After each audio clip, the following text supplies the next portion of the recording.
Martial world in Hindi explained. अगर आपको कहानी पसंद आए तो चैनल नोवेल मज़ा को लाइक और सब्सक्राइब करें। हमारे चैनल में हर सप्ताह नई कहानियों का आनंद लें। धन्यवाद।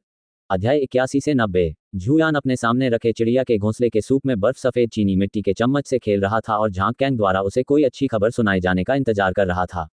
हालांकि इस समय तक ध्वनि संचारक ताबीज नहीं जलाया गया था। जब दोपहर का भोजन समाप्त हो रहा था तो दरवाजे पर दस्तक हुई। अंदर आएं, झूयान ने कहा। दरवाजा धीरे से खुला और झूयान का बूढ़ा नौकर आदरपूर्वक अंदर आया। ये बूढ़ा नौकर विसरा प्रशिक्षण चरण में था। वह झूयान के कान में फुसफुसाने के लिए झुका। जैसे ही झूयान ने सुना, उसका रंग अचानक बदल गया। पेंग।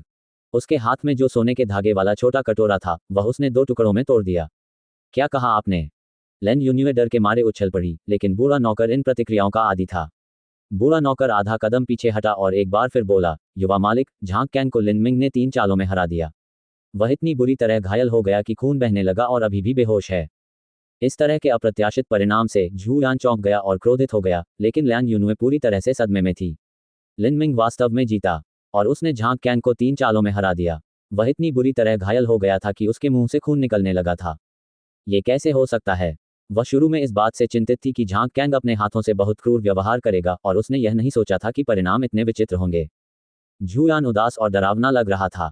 हालांकि उन्होंने पहले ही लिन मिंग को उच्च मूल्यांकन दिया था, लेकिन उन्होंने यह नहीं सोचा था कि मार्शल हाउस में आने के सिर्फ 1 महीने बाद लिन मिंग झांग कैंग को हराने में सक्षम होंगे, जो रैंकिंग स्टोन पर 100वें स्थान पर थे।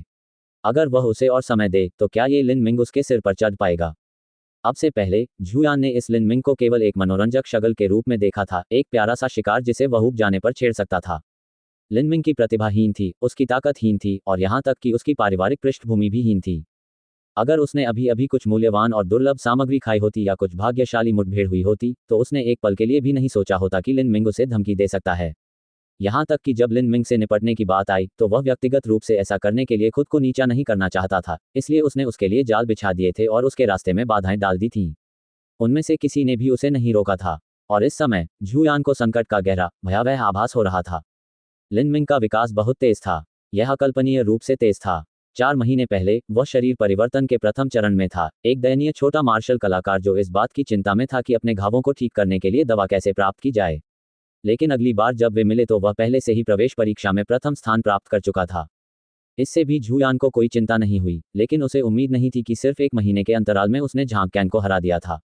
इस लिन मिंग को निश्चित रूप से एक समस्या थी। उनकी प्रतिभा के बारे में कोई संदेह नहीं था, वे निस्संदेह एक मध्यम तृतीय श्रेणी की मार्शल प्रतिभा थे। इतने कम समय में इतनी तेजी से प्रगति करने के लिए उसने किस प्रकार की मूल्यवान सामग्री खाई होगी? या क्या वह मार्शल आर्ट के अपने हृदय पर भरोसा कर रहा है और वास्तव में साधना की एक विशेष अवस्था को समझने में कामयाब रहा है? यदि यह पहला मामला था तो डरने की कोई बात नहीं थी, लेकिन यदि यह बाद वाली बात होती? ये सोचते हुए झूयान ने अवचेतन रूप से अपनी मुट्ठियां भींच लीं और उसकी उंगलियां चटक गईं। उसके हृदय में बेचैनी की तीव्र भावना उमड़ पड़ी। ये लिन मिंग संभवतः उसके पूरे जीवन का दुश्मन बन जाएगा। इससे पहले कि वह और बड़ा हो जाए, मुझे उसे मार डालना चाहिए। लेकिन यदि वह 7 गहन मार्शल हाउस में रहता है तो भले ही मैं अपनी चाची के प्रभाव का उपयोग करूं, मैं कुछ नहीं कर सकता। मुझे इसे कैसे नियंत्रित करना चाहिए? अल्पविराम। 7 गहन मार्शल हाउस के पीछे के पहाड़ों पर एक गोल और चमकदार चांद आसमान में लटक रहा था और उसके चारों ओर तारे टिमटिमा रहे थे। ये शरद ऋतु की देर की रात थी और आकाश अनोखा गहरा नीला रंग लिए हुए था। प्रकृति के चमत्कारों को निहारने से एक स्पष्ट और उदात्त अनुभूति होती थी। रात के चमकते पर्दे के नीचे लिन मिंग एक ठंडी चट्टान पर खड़ा था। उसके एक हाथ में भाला था और उसकी बांह भाले के समानांतर थी। उसकी कोहनी भाले के सिरे पर दब गई और लंबा भाला उसके शरीर से क्षैतिज रूप से बाहर निकल आया। ये फाउंडेशन स्पीयर तकनीक का मूल रुख था, लोहे का पुल नदी को रोकता है। हालांकि इस बार भाले की डंडी सीधी नहीं थी, बल्कि थोड़ा नीचे की ओर मुड़ी हुई थी और हल्के से हिल रही थी।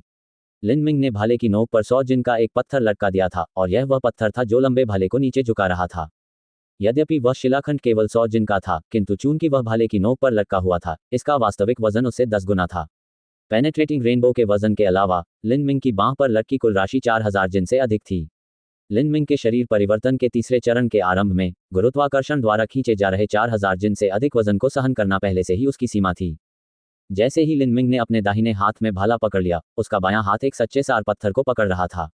उसकी आंखें बंद थीं और वह इसका असली सार अपने पूरे शरीर में प्रसारित कर रहा था। ये शुद्ध सच्चा सार लगातार उसके शरीर में प्रवाहित होता रहा, जहां इसने लिन मिंग की परिसंचरण प्रणाली को सूक्ष्म रूप से रूपांतरित कर दिया। मार्शल कलाकार आमतौर पर अपने वास्तविक स्वरूप के बजाय शरीर को निखारते हैं। सच्चा सार जल था और शरीर एक जलाशय था। मार्शल कलाकार अपनी ताकत बढ़ाने के लिए लगातार अपने शरीर को मजबूत बनाते हुए अभ्यास करते रहते थे। तब उनकी वास्तविक सार क्षमता उत्तरोत्तर बड़ी होती जाएगी। इसलिए कोई भी व्यक्ति सच्चे सार का सेवन कैसे भी करे, चाहे वह आखिरी बूंद तक ही क्यों न हो, इससे साधना पर कोई प्रभाव नहीं पड़ेगा। जब तक वे 1 या 2 दिन तक साधना करते, उनका शरीर पुनः सर्वोत्तम स्थिति में आ जाता। हालांकि जहां तक शरीर का प्रश्न है, एक बार शरीर को क्षति पहुंच जाए तो ये भी संभावना है कि उनकी मार्शल आर्ट साधना का एक पूरा चरण गिर जाएगा। यदि शक्ति प्रशिक्षण और मांस प्रशिक्षण चरण के मार्शल कलाकारों के शरीर छोटे पानी के पोखरों की तरह थे, तो विसरा प्रशिक्षण चरण एक तालाब के बराबर होगा। मांसपेशियों और हड्डियों का निर्माण एक झील की तरह होगा और उसके बाद नाड़ी संक्षेपण अवधि होगी, जहां शिरोबिंदु सघन हो जाएंगे और वास्तविक सार परिसंचरण में तेजी आएगी और शरीर उफनती नदियों और उग्र धाराओं की तरह होगा। यदि शरीर का सारा सच्चा सार एक साथ इकट्ठा हो जाए और एक ही समय में बह जाए, तो वह एक विशाल महासागर बन जाएगा। ये हाउतियान और ज़ियानतियान चरण होंगे। सच्चे सार पत्थर के सच्चे सार से शरीर में परिवर्तन हो रहा था। यह एक जलाशय की तरह था जिसमें जबरदस्ती पानी डाला गया था। इससे जलाशय का विस्तार और विस्तार होगा। इस प्रकार की खेती पद्धति के दुष्प्रभाव गोलियों के उपयोग की तुलना में बहुत कम थे, लेकिन अंतर यह था कि यह बहुत धीमी थी और संसाधनों की आवश्यकता बहुत अधिक थी। 2 दिनों में लिन मिंग ने पहले ही 3 सच्चे सार पत्थरों का उपयोग कर लिया था। जैसे जैसे लिन मिंग की साधना बढ़ती गई, उसके द्वारा सच्चे सार पत्थरों के उपभोग की दर और भी तेज होती गई और यह संभव था कि 7 गहन मार्शल हाउस भी पर्याप्त आपूर्ति नहीं कर सकते थे। भले ही मैं लिंग सेन या ताकू जैसे स्वर्गीय निवास का शिष्य होता, जो सर्वोच्च रैंक वाले हैं, फिर भी मेरे पास साधना के लिए पर्याप्त सच्चे सार पत्थर नहीं होंगे। मार्शल हाउस के नियमों के अनुसार 7 गहन मार्शल हाउस के नए शिष्यों को प्रवेश परीक्षा के परिणामों के अनुसार सच्चे सार पत्थर प्राप्त होंगे। इसके बाद ये रैंकिंग स्टोन पर व्यक्ति की रैंक पर निर्भर करेगा। यदि किसी की रैंक 150 से कम थी, तो उसे हर महीने एक सच्चा सार पत्थर प्राप्त हो सकता था। 120 से 150 रैंक वालों को प्रति माह 2 सच्चे सार पत्थर प्राप्त होंगे। रैंक 100 से 120 प्रति माह 3 सार पत्थर और रैंक 72 से 100 प्रति माह 4 सच्चे सार पत्थर। यहाँ तक कि लिंग सेन और ताकू के पद पर भी उन्हें हर महीने केवल 1 दर्जन या उससे अधिक ही मिलते थे। यद्यपि यह एक साधारण शिष्य की तुलना में बहुत अधिक था, लेकिन यदि कोई साधना के लिए सच्चे सार पत्थरों पर निर्भर रहना चाहे, तो उसके पास दैनिक उपयोग के लिए पर्याप्त मात्रा में पत्थर नहीं होंगे। किन शिंगक्सुआन जैसे एक मुख्य शिष्य को प्रति माह कितने सच्चे सार पत्थर प्राप्त होंगे? 7 गहन घाटियों का एक सच्चा शिष्य कितने प्राप्त कर सकता है? आकाशीय सौभाग्य साम्राज्य के आम लोगों के लिए 7 गहन घाटियों जैसा विशाल संप्रदाय एक दूर की मृगतृष्णा की तरह था और उतना ही मायावी भी। स्काई फॉर्चून किंगडम से 7 गहन घाटियों तक की दूरी 100,000 मील बताई गई थी। उनके बीच इतनी बड़ी दूरी होने के कारण यदि कोई व्यक्ति दिन रात उच्च गुणवत्ता वाले घोड़े पर सवार हो तथा प्रत्येक स्थान पर घोड़ों की अदला बदली भी करे, तो भी उसे ये दूरी तय करने में आधे वर्ष से अधिक समय लग जाएगा। आम लोगों के लिए, जो विश्व की यात्रा करने के लिए अपने पैरों पर निर्भर थे, 100,000 मील की दूरी चलना उनके पूरे जीवन के लिए पर्याप्त था। अपना सिर हिलाते हुए लिन मिंग ने अब ऐसे दूर के मामलों के बारे में नहीं सोचा। उसे अपनी तात्कालिक चिंता पर ध्यान केंद्रित करना था, अगले 10,000 हत्या मूल्यांकन पर। लिन मिंग निश्चित रूप से भाग लेंगे और अच्छे परिणाम के लिए प्रयास करेंगे। वह जितना ऊंचा था, उतने ही अधिक संसाधन उसे प्राप्त हो सकते थे। रैंकिंग युद्ध शुरू होने में केवल 3 दिन शेष थे। अगले 3 दिनों में उनकी ताकत में तेजी से वृद्धि करना अवास्तविक था, जब तक कि लिन मिंग ने crimson gold dragon marrow pill खा ली। यदि Lin Ming crimson gold dragon marrow pill के प्रभाव को बढ़ाने के लिए औषधीय शिलालेख प्रतीक का उपयोग करने की योजना नहीं बना रहा होता, तो वह पहले ही इसे खा चुका होता। लेकिन अगर औषधीय शिलालेख का प्रतीक लगा दिया जाए, तो क्रिम्सन गोल्ड ड्रैगन मैरो पिल की प्रभावकारिता कई गुना बढ़ जाएगी। लिन मिंग ने गोल्डन स्नैक स्कारलेट पिल ली थी और उसका प्रभाव अभी तक पूरी तरह से अवशोषित नहीं हुआ था और पूरी तरह से शुद्ध नहीं हुआ था। यदि उसने इस दौरान crimson gold dragon marrow pill खा ली, तो इसका हल्का परिणाम यह होगा कि दवा का प्रभाव व्यर्थ हो जाएगा। इसका एक गंभीर परिणाम यह होगा कि जिस सच्चे सार को उसने परिष्कृत किया था वह शुद्ध नहीं होगा और इससे उसकी साधना की नींव अस्थिर हो जाएगी। केवल रैंकिंग मूल्यांकन के लिए इतना खतरनाक जोखिम उठाना उचित नहीं था। उनका इरादा अपने बचे हुए कुछ दिनों का उपयोग शक्ति प्रशिक्षण के फ्लो लाइक सिल्क के क्षेत्र को मजबूत करने के लिए करना था।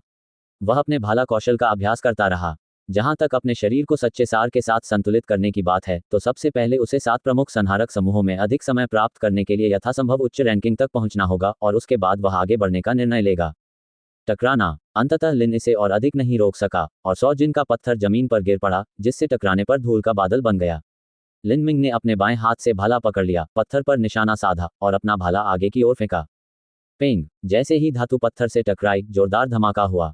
एक अविश्वसनीय दृश्य घटित हुआ। लिन मिंग के भाले से न केवल पत्थर छेदा गया, बल्कि पत्थर टुकड़ों में बिखर भी गया, मानो पत्थर के बीच में विस्फोटक बारूद का विस्फोट किया गया हो।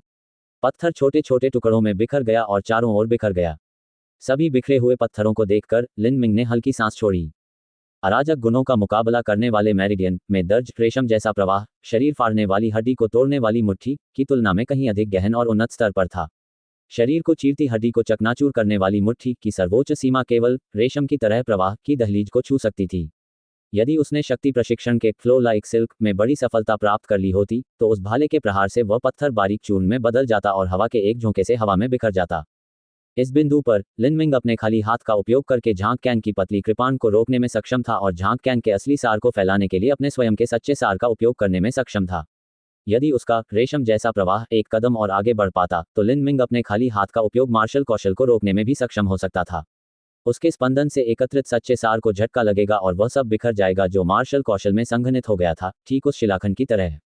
यदि सच्चा सार बिखर जाए तो कोई युद्ध कौशल नहीं होगा, चाहे प्रतिद्वंद्वी के पास कितना भी अप्रत्याशित मार्शल कौशल हो या वह कितना भी भव्य और शानदार हो। जब तक उनकी साधना लिन मिंग से बहुत दूर नहीं है तब तक वह उसे एक ही चाल में चकनाचूर करने में सक्षम होगा। ये कहा जा सकता है कि यह एक ऐसा कदम है जो हजारों विविधताओं को तोड़ सकता है। इस शक्ति प्रशिक्षण का रेशम जैसा प्रवाह स्वर्ग को चुनौती देने वाला है। लिन मिंग ने भावुक होकर आह भरी। जितना अधिक समय तक और दूर तक उन्होंने साधना की, उन्हें अधिक से अधिक पता चला कि अराजक गुण मुकाबला मेरिडियन वास्तव में कितना भयानक रूप से शक्तिशाली था। वह अभी ट्रू प्राइमल कैस फॉर्मूला की प्रथम परत तक ही पहुंच पाया था तथा फ्लो लाइक सिल्क तथा अन्य ऐसे आरंभिक कौशलों के प्रारंभिक चरण तक ही पहुंच पाया था। यदि वह भविष्य में इन कौशलों को विकसित करके बड़ी सफलता प्राप्त करने में सफल हो गया तथा और भी अधिक सरल और अद्भुत कौशल सीख गया तो ये कहना मुश्किल है कि वह कितना शक्तिशाली बन जाएगा। उस बुजुर्ग की यादों में उसे याद आया कि एक बार जब वह अराजक गुणों का मुकाबला करने वाले मेरिडियन के बड़े सफलता चरण तक पहुंच गया तो वह अपने शरीर में 8 आंतरिक छिपे हुए द्वार और दाव पैलेस के 9 सितारे खोलने में सक्षम हो जाएगा। एक बार ऐसा हुआ तो उसकी जीवन शक्ति एक इंद्रधनुष की तरह होगी जो दुनिया से होकर गुजरेगी, हर दहाड़ गड़गड़ाहट को जन्म देने के समान होगी और हर मुट्ठी चंद्रमाओं को नष्ट करने और तारों को डुबोने के लिए पर्याप्त होगी। इस स्तर तक पहुंचने वाला कोई मार्शल कलाकार स्काईस्पिल महाद्वीप के इतिहास में पहले कभी नहीं दिखाई दिया था और शायद कभी नहीं दिखाई देगा। इस बार मैंने झांग कैंग को हराया और इससे जो हंगामा हुआ वह छोटा नहीं था। पिछले कुछ महीनों में मेरी ताकत में नाटकीय रूप से वृद्धि हुई है, ये वास्तव में कुछ ज़्यादा ही महत्वपूर्ण है। लेकिन अगर मुझे इस अदम्य भावना को बनाए रखना है तो मुझे 7 गहन मार्शल हाउस में संसाधनों के लिए संघर्ष करना होगा। इस तरह के प्रदर्शन से हो सकता है कि मैंने दूसरों का ध्यान अपनी ओर आकर्षित कर लिया हो, जो ये देखना चाहते हैं कि मैं कुछ छिपा तो नहीं रहा हूँ। लेकिन अगर वे सचमुच मुझे जांचना चाहते हैं तो शायद उन्हें यही पता चलेगा कि मेरे पीछे कोई आका है। लिन मिंग और झांग कैंग के बीच जुआ मैच शुरू में ऐसा नहीं लगता था कि यह एक महत्वपूर्ण मामला था, लेकिन अब सच्चाई ये थी कि इस मैच के बारे में विवरण हवा की तरह 7 गहन मार्शल हाउस में फैल गया था और बाद में स्काई फॉर्चून किंगडम में हर प्रमुख शक्ति के सूचना नेटवर्क तक पहुंचा दिया गया था। लिन मिंग का नाम हर प्रमुख शक्ति की आंतरिक बैठक की कॉन्फ्रेंस टेबल पर भी दिखाई दिया था। लिन मिंग 15 साल पुराना, 7 गहन मार्शल हाउस पृथ्वी हॉल डिसेपल, वर्तमान रैंक 126, हथियार भाला। रैंकिंग स्टोन पर 130वें स्थान पर रहे झांग कैंग को हराना कोई महान कार्य नहीं माना गया, लेकिन झांग कैंग को हराने वाला लिन मिंग था। लिन मिंग केवल 1 महीने के लिए 7 गहन मार्शल हाउस में था, ये वास्तव में आश्चर्य का कारण था। ये 7 गहन मार्शल हाउस के किसी भी पुराने शिष्य की तुलना में और भी अधिक भयानक विकास गति थी। ये जानना जरूरी था कि चाहे वह लिंग सेन, ताकू या झांग गुवानयू ही क्यों न हो, 7 गहन मार्शल हाउस में केवल 1 महीने के साथ उनके पास इतनी ताकत नहीं होगी। और सबसे आश्चर्यजनक बात यह थी कि लिन मिंग ने झांग कैंग को फाउंडेशन स्पीयर तकनीक से हरा दिया था। शुरू से अंत तक उन्होंने एक ही भाला चाल का प्रयोग किया था, फ्लड ड्रैगन समुद्र में जाता है। यद्यपि इस चाल का नाम फ्लड ड्रैगन गोज टू सी बहुत प्रभावशाली था, परंतु वास्तविकता यह थी कि यह केवल एक सीधा प्रहार था। कई लाख सैनिकों की सेना में जब वे एक साथ भाला फेंकते थे तो वे एक साथ चिल्लाते थे और उनसे निकलने वाली भव्य आभा समुद्र से बाहर निकलते बाढ़ के अजगर की तरह होती थी। यही कारण है कि इस चाल को ऐसा नाम मिला। हालांकि वह अदम्य आभा कई लाख सैनिकों की सेना से थी जो एक साथ भाले चला रहे थे। ये पहले कभी नहीं सुना गया था कि कोई एक व्यक्ति इतनी भव्यता का प्रदर्शन करे कि उसका भाला उस स्थान पर हो जहां बाढ़ का ड्रैगन समुद्र में जाता है, लेकिन लिन मिंग ने वास्तव में ये स्थिति हासिल कर ली थी। प्रतियोगिता को कई विशेषज्ञों ने देखा। एक शौकिया व्यक्ति मौज मस्ती करने जाएगा, लेकिन एक विशेषज्ञ व्यक्ति सत्य का अवलोकन करने जाएगा। ताकू ने व्यक्तिगत रूप से लिन मिंग के भाले की क्षमता की पुष्टि की थी। ताकू शीर्ष स्तर की प्रतिभा थे जो वर्षों से रैंकिंग स्टोन पर दूसरे स्थान पर थे, इसलिए उनके शब्दों का एक निश्चित महत्व था। लेकिन ताकू ने यह नहीं बताया था कि भाले के वार से पहले लिन मिंग ने अपनी हथेली और मुट्ठी का भी इस्तेमाल किया था, जिसमें एक मायावी शक्ति थी। यहाँ तक कि लिंग सेन, जिसकी ताकू बहुत प्रशंसा करता था, भी यह समझ नहीं पाया कि इसका क्या मतलब है। कई लोगों ने वह मुट्ठी और हथेली देखी थी, हालांकि उनमें से बहुत से लोग यह नहीं देख पाए कि उनके भीतर एक गहन और रहस्यमय शक्ति निहित थी। भले ही उन्होंने इस गूढ़ शक्ति को देखा हो, फिर भी वे इसे शरीर को फाड़ने वाली हड्डी को तोड़ने वाली मुट्ठी के साथ नहीं जोड़ेंगे, क्योंकि लिनमिंग की मुट्ठी और हथेली और शरीर को फाड़ने वाली हड्डी को तोड़ने वाली मुट्ठी के बीच कुछ अंतर थे। इसके अलावा सबसे महत्वपूर्ण बात यह है कि किसी ने यह विश्वास करने की हिम्मत नहीं की कि लिनमिंग इसे समझ पाएगा। एक जेड पर्ची जिसमें 70% सामग्री गायब थी, और इसका उपयोग शरीर फाड़ने वाली हड्डी तोड़ने वाली मुट्ठी को संक्षेप में पूरा करने के लिए किया जा सकेगा। लिनमिंग के चारों ओर छाए इस उज्ज्वल प्रभामंडल के कारण सामान्य प्रतिभाएं और प्रतिभाशाली लोग उसकी छाया में धकेले जाने लगे। परिणाम ही सब कुछ थे।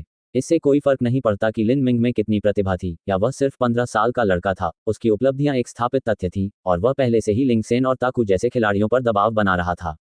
कौन जान सकता था कि लिनमिंग भविष्य में लिंगसेन और ताकू से भी अधिक शानदार उपलब्धियां हासिल कर पाएगा या नहीं।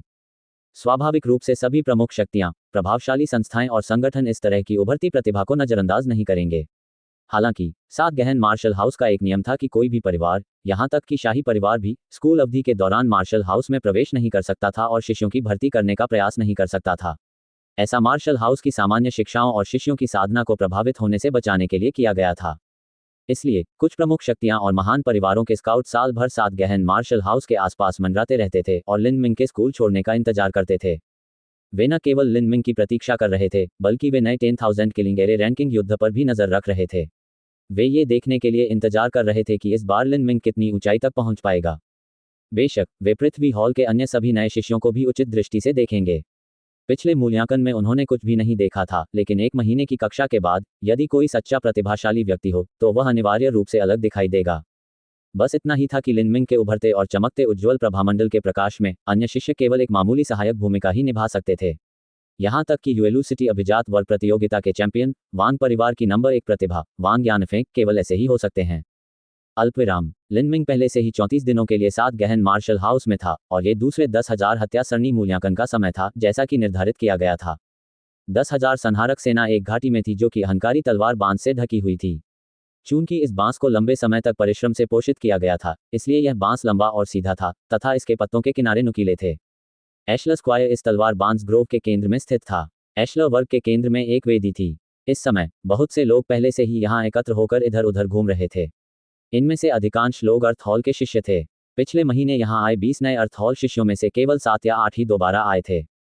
शिष्यों को 10,000 संहारक सेना में सिर्फ ये देखने के लिए न आना पड़े कि क्या वे एक और रैंक प्राप्त कर सकते हैं, तथा समय को व्यर्थ न गंवाना पड़े, इसके लिए 7 गहन मार्शल हाउस ने एक शर्त रखी थी।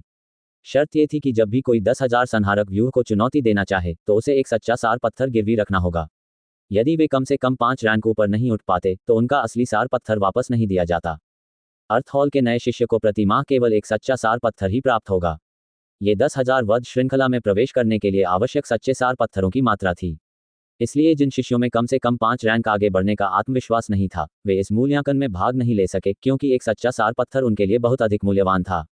वांग मांग और लीटाई की जोड़ी आज नजर नहीं आई। पिछली बार इन दोनों लोगों ने 160 की रैंकिंग तक पहुंचने के लिए अपने भाड़े के सैनिक और लड़ाकू पृष्ठभूमि पर भरोसा किया था, लेकिन वह पहले से ही उनकी सीमा थी। यदि वे 5 रैंक आगे बढ़ना चाहें तो भी इतने कम समय में यह आसान नहीं होगा। भीड़ में न केवल सप्तप्रधान मार्शल हाउस के शिष्य थे जो मूल्यांकन में भाग लेने आए थे, बल्कि बाहर से आए लोग भी थे जो सप्तप्रधान मार्शल हाउस में आए थे। वे घाटी के एक कोने में इकट्ठे हुए थे और दूर से 10,000 किलिंग एरे की स्थिति को देख रहे थे। ये खुफिया कर्मी, जासूस थे जिन्हें प्रमुख शक्तियों द्वारा भेजा गया था। उनका काम अपने आकाओं को लिनमिंग की रैंकिंग में बदलाव के बारे में जल्द से जल्द रिपोर्ट करना था। 7 गहन युद्ध सदन के नियमों के अनुसार 10,000 संहारक व्यूह और अति सुंदर पैगोडा या 7 प्रमुख संहारक व्यूह जैसे क्षेत्र 7 गहन युद्ध सदन के भीतर प्रतिबंधित क्षेत्र थे। अनधिकृत लोगों को प्रवेश करने या इधर उधर घूमने की अनुमति नहीं थी। खुफिया एजेंट्स का पहाड़ी घाटी तक पहुंच पाना यह दर्शाता है कि उनके मालिकों के हाथ और आंखें आसमान तक पहुंच सकती थीं और वे सर्वोच्च अधिकारी थे। उदाहरण के लिए 4 राख वस्त्रधारी पुरुषों का समूह जो तलवार बांस के बाग में चुपचाप इंतजार कर रहा था, उनका स्वामी वर्तमान राजवंश का युवराज था। ये 4 राख वस्त्रधारी पुरुष 7 गहन सैन्य भवन में प्रवेश कर सके और युद्ध को प्रत्यक्ष रूप से देख सके, ये युवराज के संबंधियों के कारण ही संभव हो सका। ये पहले से ही सीमा थी। वे 7 गहन मार्शल हाउस के रीति रिवाजों को तोड़ नहीं सकते थे और मार्शल हाउस में निजी तौर पर लिनमिंग से संपर्क नहीं कर सकते थे और प्रतिभाओं को जीतने की कोशिश नहीं कर सकते थे। स्काई फॉर्चून किंगडम में 7 गहन मार्शल हाउस एक अलग अस्तित्व था जो शाही प्राधिकरण के अधिकार क्षेत्र में नहीं था। यहां तक कि उन पर कोई कानूनी प्रतिबंध भी नहीं था। इसका मुख्य कारण यह था कि 7 गहन मार्शल हाउस तीसरी श्रेणी के संप्रदाय 7 गहन घाटियों के अधीन थे। 7 गहन घाटियां एक भयावह विशालकाय संरचना थी जो शाही सत्ता पर हावी थी। स्पष्ट शब्दों में कहें तो सात गहन घाटियां 200,000 मील के आसपास के क्षेत्र में किसी भी देश के शासक को आसानी से समाप्त कर सकती हैं। यदि कोई आदेश का पालन नहीं करता तो सात गहन घाटियां सीधे 3 या 4 जियानटियन स्वामी भेज सकती थीं। ये स्वामी बिना किसी प्रतिरोध के शाही महल में प्रवेश कर सकते थे और बाहर जा सकते थे तथा सम्राट का सिर ऐसे काट सकते थे जैसे कि यह कोई सामान्य दिन हो।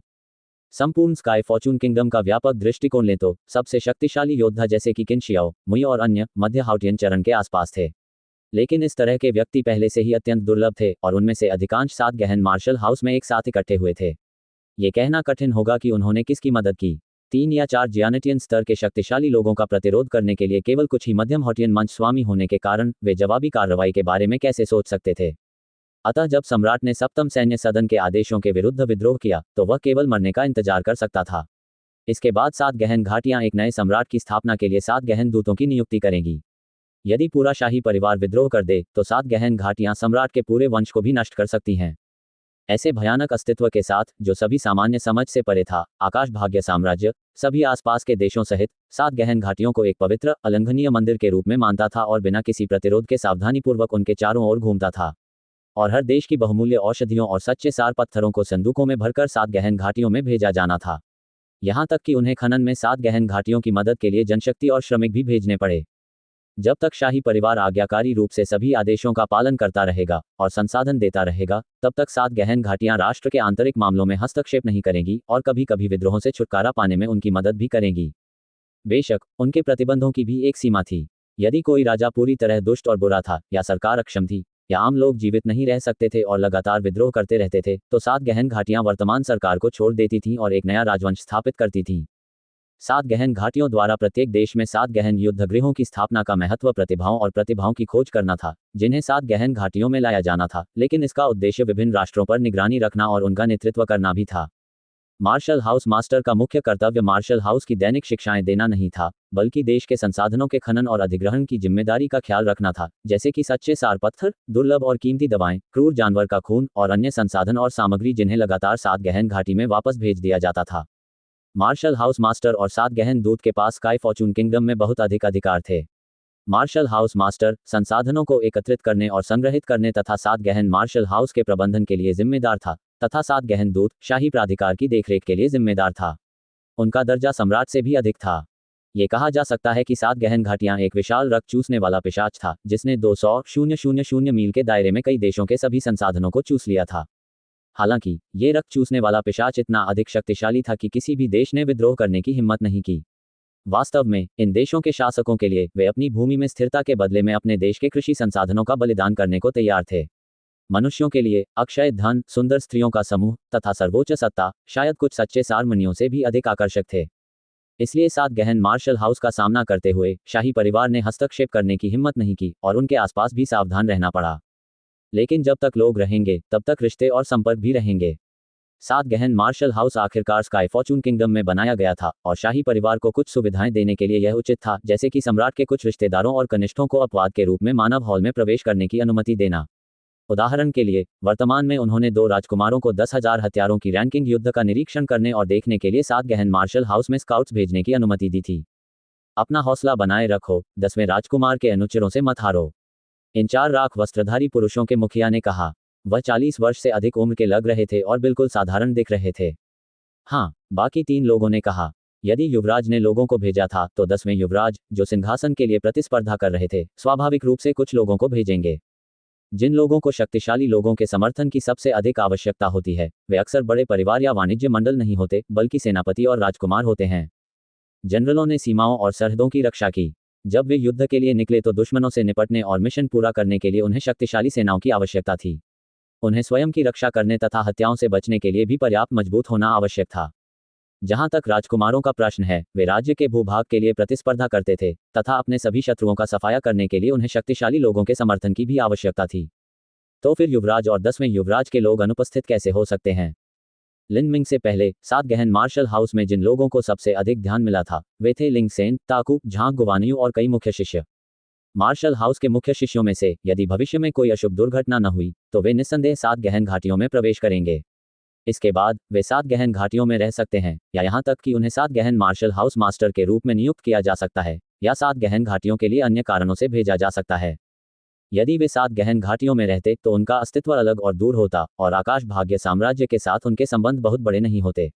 लेकिन अगर वे 7 गहन मार्शल हाउस मास्टर या 7 गहन दूत बन गए तो यह असाधारण होगा। स्काई फॉर्चून किंगडम में 7 गहन मार्शल हाउस मास्टर और 7 गहन दूत की स्थिति सम्राटों से अधिक थी।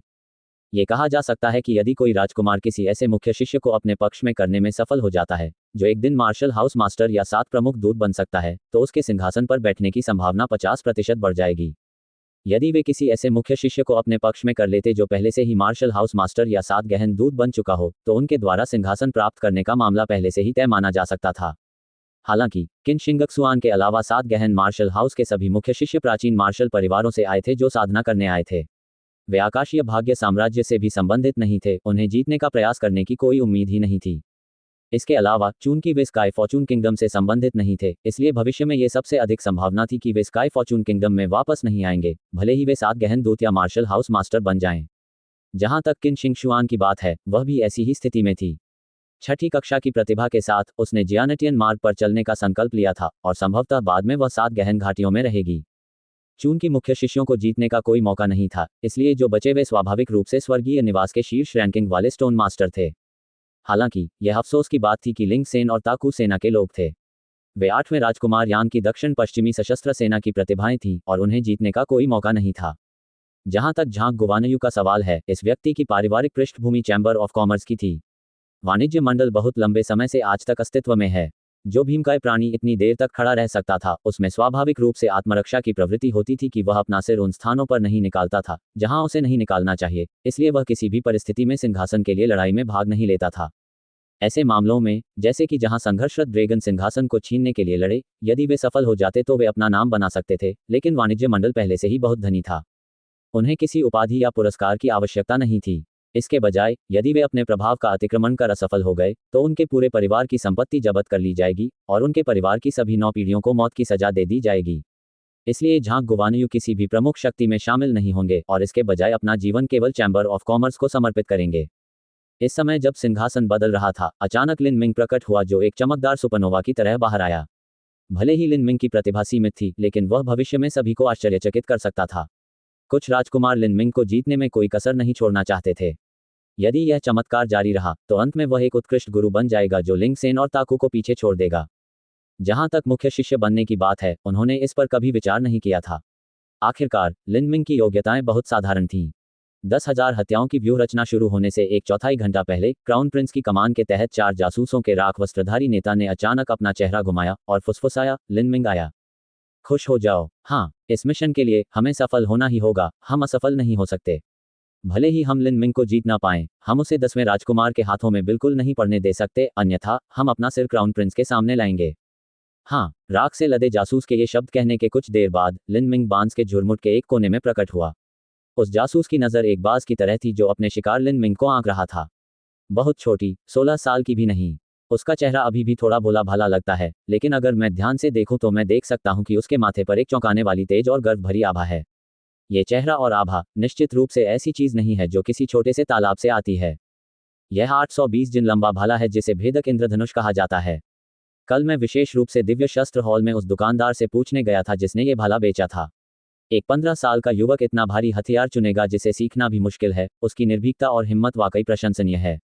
अगर कभी ऐसा दिन आए कि कोई राजकुमार क्राउन प्रिंस पर तख्तापलट करने की कोशिश करे या विद्रोह की साजिश रचे, तो लिन मिंग हमारे स्वामी सम्राट की रक्षा के लिए इस भेदक इंद्रधनुष को पकड़ सकता है। ये भाला एक ही झटके में कई लोगों की जान ले सकता है।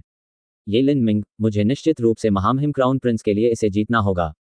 जब लिन मिंग भेदक इंद्रधनुष लेकर आया तो उसने लगभग तुरंत ही वहां उपस्थित सभी लोगों की निगाहें अपनी ओर आकर्षित कर लीं। इनमें से कुछ निगाहें विशेष रूप से जलन पैदा करने वाली थीं, मानो वे उसकी छवि को अपने मन में अंकित कर रही हों। लिन मिंग ने ट्रू प्राइमल कैस फॉर्मूला का अध्ययन करने के बाद उनकी धारणा असाधारण रूप से तीव्र हो गई। उसने इस तीखी निगाह का अनुसरण करते हुए तलवार बांस के बगीचे के एक कोने में राख से लदे एक आदमी को खड़ा देखा। राख से लदे आदमी ने थोड़ा हिचकिचाते हुए कहा, क्या उसने मुझे महसूस किया? वह बहुत दूर और भीड़ में घुला मिला हुआ था, इसलिए कोई कारण नहीं था कि वह भीड़ में देखा जा सके जहां हर कोई उसे देख रहा था।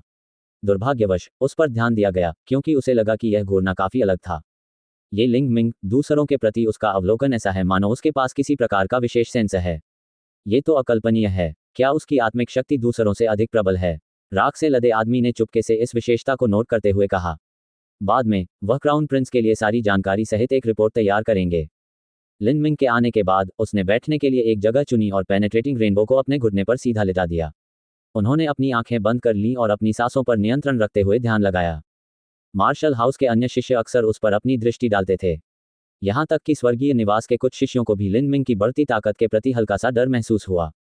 हालांकि अभी तक उसकी ताकत उनसे कम थी, लेकिन शायद जल्द ही वह उनसे आगे निकल जाएगा। 7 गहन मार्शल हाउस विनियमों में कहा गया है कि जब तक पृथ्वी हॉल का कोई शिष्य रैंकिंग स्टोन के शीर्ष 80 रैंक में प्रवेश कर जाता है, तब तक उसे स्वर्गीय निवास के किसी भी शिष्य को एक चुनौती भेजने का अवसर मिलेगा। एक बार वे जीत गए तो वे उस शिष्य को हटा देंगे और स्वर्गीय निवास के नए शिष्य बन जाएंगे। हारने वाला बाहर हो जाएगा।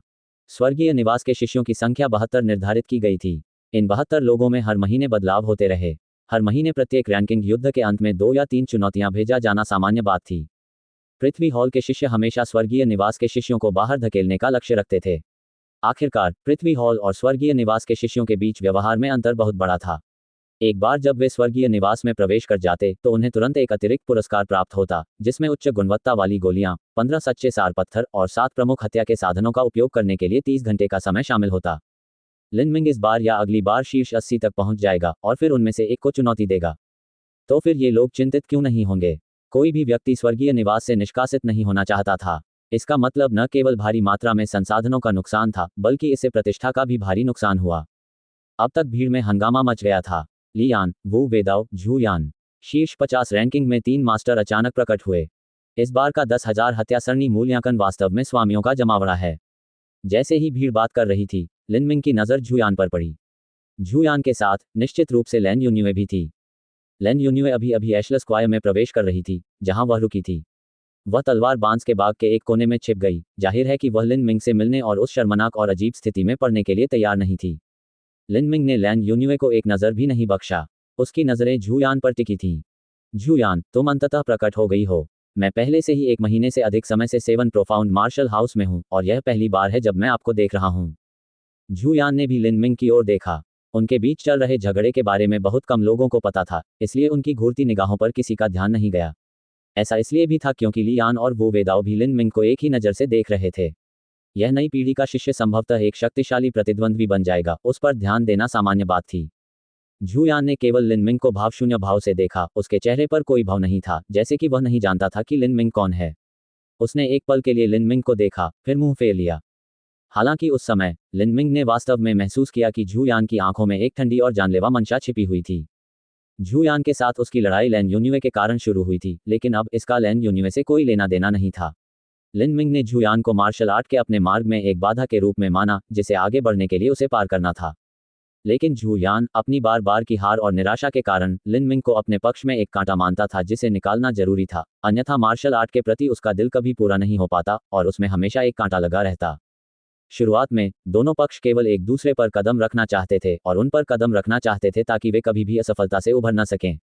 लेकिन अब वे सीधे दूसरे पक्ष को नष्ट करना चाहते थे, विशेष रूप से झू यान को, जो पहले से ही लिन मिंग को मारने की योजना बना रहा था।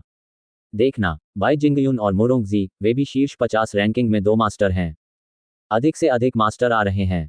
इस बार का 10,000 किलिंग एरे रैंकिंग युद्ध वास्तव में ड्रैगन का अभिसरण है। बाई जिंगयुन और मुरोंगजी की उपस्थिति ने वहां उपस्थित सभी लोगों का ध्यान अपनी ओर आकर्षित कर लिया था। उन्होंने ऐसी हलचल मचाई जो लिन मिंग से भी बड़ी थी। लिन मिंग ने केवल सभी की आंखें खींची थीं, लेकिन इन 2 बाई जिंगयुन और मुरोंगजी ने सभी पुरुष शिष्यों को इतना उत्साहित और असहज कर दिया कि वे खड़े भी नहीं रह सके और उनकी लड़ाकू भावनाओं को आसमान तक पहुंचा दिया। इसका कारण ये था कि ये दोनों महिलाएं बेहद खूबसूरत थीं। 7 गहन मार्शल हाउस में मूलतः महिला शिष्याएं ज्यादा नहीं थीं। जबरदस्त ताकत, शानदार स्वभाव और देवी के समान दिखने वाली महिला शिष्याएं और भी कम थीं। जब लड़कियों की बात आती है तो बाई जिंगयुन और मुरोंगजी जैसी लड़कियां वास्तव में सर्वश्रेष्ठ थीं। पूरे देश में उनके जैसे बहुत से लोगों को ढूंढना असंभव होगा। दोनों महिलाओं को सामूहिक रूप से 7 गहन गौरवशाली जोड़ी कहा जाता था। ये कहा जा सकता है कि एक शरीर में हजारों असंख्य गुण समाहित थे। प्रमुख शक्तियों और बड़े परिवारों के कई बेटों को उनके सुगंधित बालों को चूमने की उम्मीद थी, हालांकि वे हमेशा पूरी तरह से असफल रहे। सुंदर, गौरवान्वित महिलाएं होने के बावजूद वे बहुत अहंकारी थीं और जरूरी नहीं कि वे शादी करके किसी पुरुष की पत्नी बनने के लिए तैयार हों। यदि वे ऐसा करते भी तो वे मनुष्यों में ड्रैगन की तलाश करते। पद और धन ही पर्याप्त नहीं था, उन्हें अच्छे नैतिक चरित्र के साथ शक्ति भी चाहिए थी। झू यान और उसके जैसे अन्य लोग अपर्याप्त थे। यहाँ तक कि जो राजकुमार दोनों लड़कियों से अपनी शाही उपपत्नी के रूप में विवाह करना चाहते थे, वे भी ऐसा करने में असमर्थ रहे। दोनों लड़कियों के आने के बाद बाई जिंगयुन ने लिनमिंग को देखा और फिर मुरोंग जेड के साथ बांस के झुरमुट के एक साफ घास के मैदान पर बैठ गई। वे कुछ गुप्त लड़कियों वाली बातें करते थे और अब उन्हें अन्य लोगों के ध्यान की परवाह नहीं थी। बाई जिंगयुन और मुरोंग जी के आगमन के बाद का माहौल साफ होने से पहले ही भीड़ में फिर से हलचल मच गई। लिंगसेन, ताकू, हे भगवान, हे मेरे स्वर्ग, वे दोनों भी आज आए थे। लिंगसेन और ताकू के लिए अब 10,000 हत्या सरणी मूल्यांकन में भाग लेने का कोई महत्व नहीं था। उनकी रैंकिंग अधिक थी और वे पहले और दूसरे स्थान पर थे। रैंकिंग में आगे बढ़ने के लिए उनके पास कोई स्थान नहीं था। उन्होंने कहा, वे जरूरी नहीं कि यहां भाग लेने के लिए आए हों। वे संभवतः रैंकिंग युद्ध देखने आए थे। संभावना है इस बार भी कई मास्टर सामने आए हैं। उभरता सितारा लिनमिंग बहुत चमक रहा है, उनका उस पर ध्यान देना स्वाभाविक है। लिनमिंग ने चुपचाप लिंगसेन को देखा।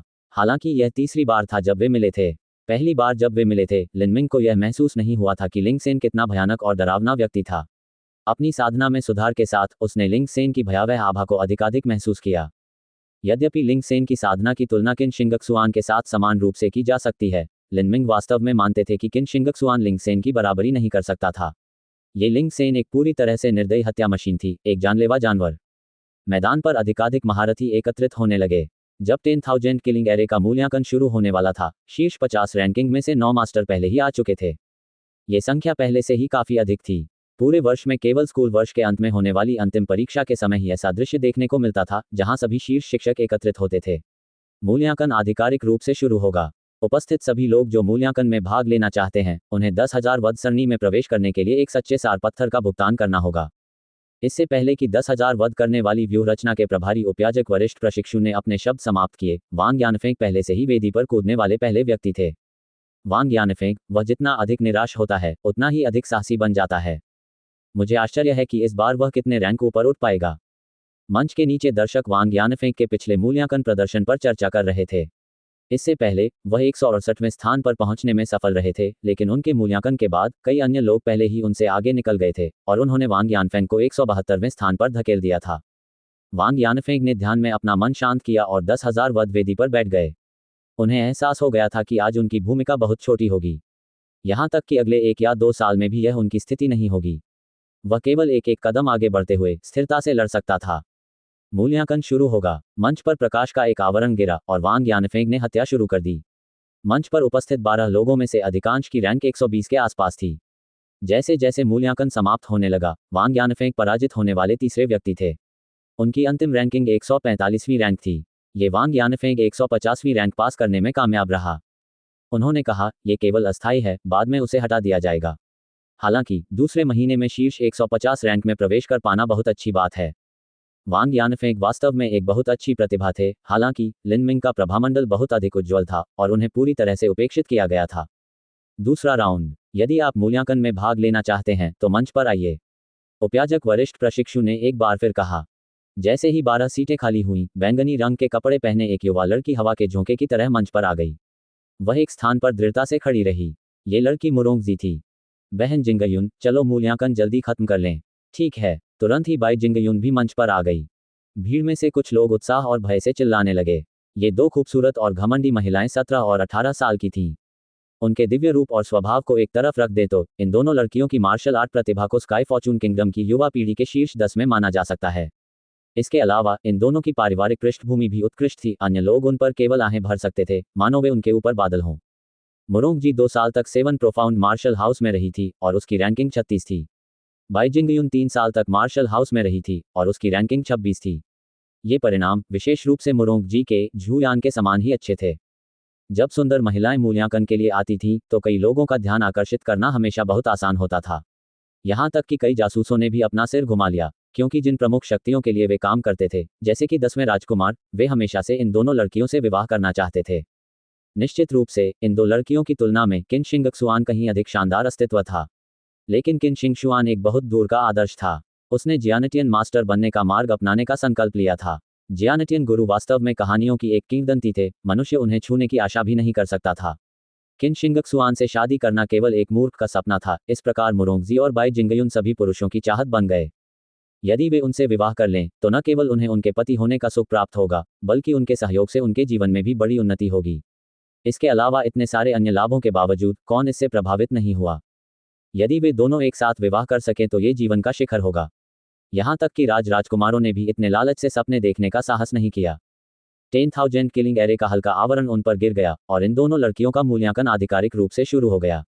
मानव हॉल के कुछ पुरुष शिष्य इन दोनों लड़कियों के शरीर को घूर रहे थे, जैसे वे प्रकाश में नहा रहे हों और उनकी मुट्ठियां कस गई हों और होंठ बुदबुदा रहे हों, मानो वे इस आकलन के बारे में उनसे भी अधिक चिंतित हों। ये देखकर लिन मिंग के दिल में थोड़ी सी बेचैनी हुई। जब कोई व्यक्ति अपने हृदय में यह अच्छी तरह जानता है कि वह कुछ प्राप्त नहीं कर सकता है और उस चीज का उससे कोई लेना देना नहीं है, तो वह और भी अधिक गंभीरता से ध्यान दे सकता है और चिंता भी कर सकता है। यह अप्रासंगिक व्यक्ति का दुख था। अप्रासंगिक व्यक्ति, भले ही वे 7 गहन मार्शल हाउस में प्रवेश कर गए हों, अगर वे कड़ी प्रतिस्पर्धा की इस प्रतिभाशाली भीड़ में वसंत के फूल की तरह नहीं खिल सकते हैं, तो वे अंततः एक अप्रासंगिक व्यक्ति बन जाएंगे। 6 अगरबत्तियों जितना समय पहले ही बीत चुका था। वेदी पर मुरोंग जी को हल्की खांसी आई और मंच से नीचे आते समय उसका छोटा सा चेहरा पीला पड़ गया। इस दृश्य को देखकर ही वहां मौजूद सभी पुरुष चिंतित भाव से अपने हाथ पकड़ लेते हैं। अगर वे मुरोंग जेड के लिए ये दर्द सह सकते तो वे खुशी खुशी इसे सहन कर लेते। मुरोंग जी की अंतिम रैंकिंग 28 थी। ये रैंकिंग वास्तव में चौंकाने वाली थी। कुछ ही देर बाद बाई जिंगयुन भी वेदी से नीचे उतर आया। उनकी अंतिम रैंकिंग 22वीं। ये दोनों गौरवर्णी और सुंदर महिलाएं उत्तरोत्तर चमकदार होती जा रही थीं। यदि एक और वर्ष बीत गया तो उनके लिए शीर्ष 10 में प्रवेश करना भी संभव हो जाएगा। सभी स्काउट्स ने जल्दी से अपने ध्वनि संचारक तावीज जलाए और अपने स्वामियों को सूचना दी। यह मामला राजकुमारों के ध्यान में लाने के लिए पर्याप्त था। ये दोनों लड़कियां वास्तव में सर्वोच्च गुणवत्ता वाली महिलाएं थीं।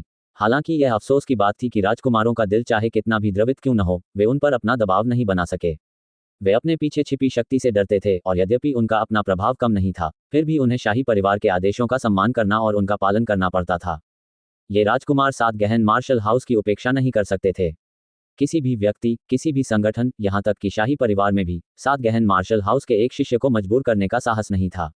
यदि वे 7 गहन मार्शल हाउस के नियमों का उल्लंघन करते हैं और किसी शिष्य को धमकाते हैं, तो ये 7 गहन घाटियों के साथ अवमाननापूर्ण व्यवहार करने के समान होगा।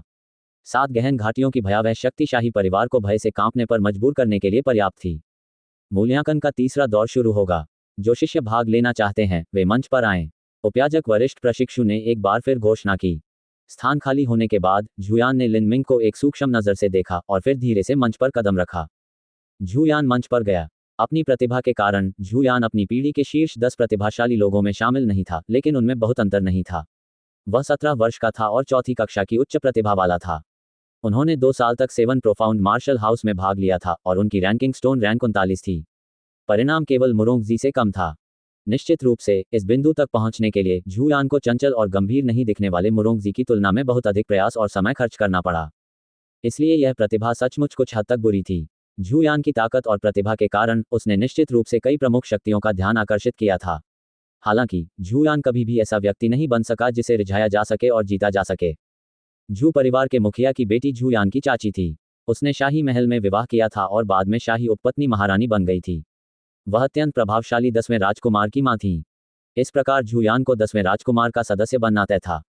स्काई फॉर्चून किंगडम के उत्तराधिकार के नियमों के अनुसार उपपत्नी का पुत्र उत्तराधिकारी नहीं हो सकता था। हालांकि सम्राट युवा नहीं था और महारानी की कोई संतान नहीं थी, इसलिए सम्राट ने शाही उपपत्नी महारानी के पहले बेटे तीसरे राजकुमार को उत्तराधिकारी और युवराज नियुक्त किया था। तीसरे राजकुमार ने छोटी उम्र में ही पढ़ना लिखना शुरू कर दिया था, लेकिन उनकी मार्शल आर्ट की प्रतिभा केवल दूसरे दर्जे तक ही सीमित थी। उसकी शक्ति सीमित थी और यद्यपि उसका हृदय अच्छा और दयालु था, फिर भी उसके लिए सुरक्षित रूप से सिंहासन प्राप्त करना संभव नहीं था। लेकिन 10वें राजकुमार की युद्ध कौशल प्रतिभा सम्राट के सभी पुत्रों में सबसे अधिक थी और वह निम्न चौथी श्रेणी का था। इस कड़ी मेहनत के अलावा उनकी खेती भी बहुत ऊंची थी।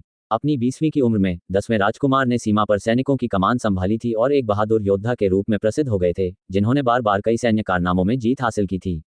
इसके बाद उन्हें क्लाउड किंग की उपाधि दी गई तथा एक बैंगनी सोने का मुकुट और 4 पंजे वाले ड्रैगन के साथ एक शाही पोशाक प्रदान की गई। आकाश भाग्य साम्राज्य में हर सम्राट के बेटे को कोई भव्य उपाधि नहीं दी जाती थी। 2 अलग अलग उपाधियां थीं, पहली थी राजकुमार और दूसरी थी ड्यूक। राजकुमार एक प्रथम श्रेणी की उपाधि थी। उदाहरण के लिए 10वें राजकुमार का बादल राजा और वे क्षेत्रों पर भी अधिकार कर सकते थे तथा उनकी शक्ति शाही जेड सील जैसे राष्ट्रीय खजाने के बराबर होती थी। लेकिन ड्यूक केवल द्वितीय श्रेणी की उपाधि थी और वे केवल जागीर ही रख सकते थे। सत्ताधारी दलों और विपक्षी दलों के बीच शक्ति और प्रभाव के संबंध में 10वें राजकुमार की शक्ति युवराज से भी अधिक थी। यह अनुमान लगाना कठिन था कि भविष्य में राजगद्दी किसके हाथों में आएगी। जब 10वां राजकुमार सिंहासन पर बैठा तो झुयान सम्राट का छोटा चचेरा भाई बन गया। झुयान की मां केवल झू परिवार की एक उपपत्नी थी और उसे केवल उपपत्नी के बेटे के रूप में ही जाना जा सकता था।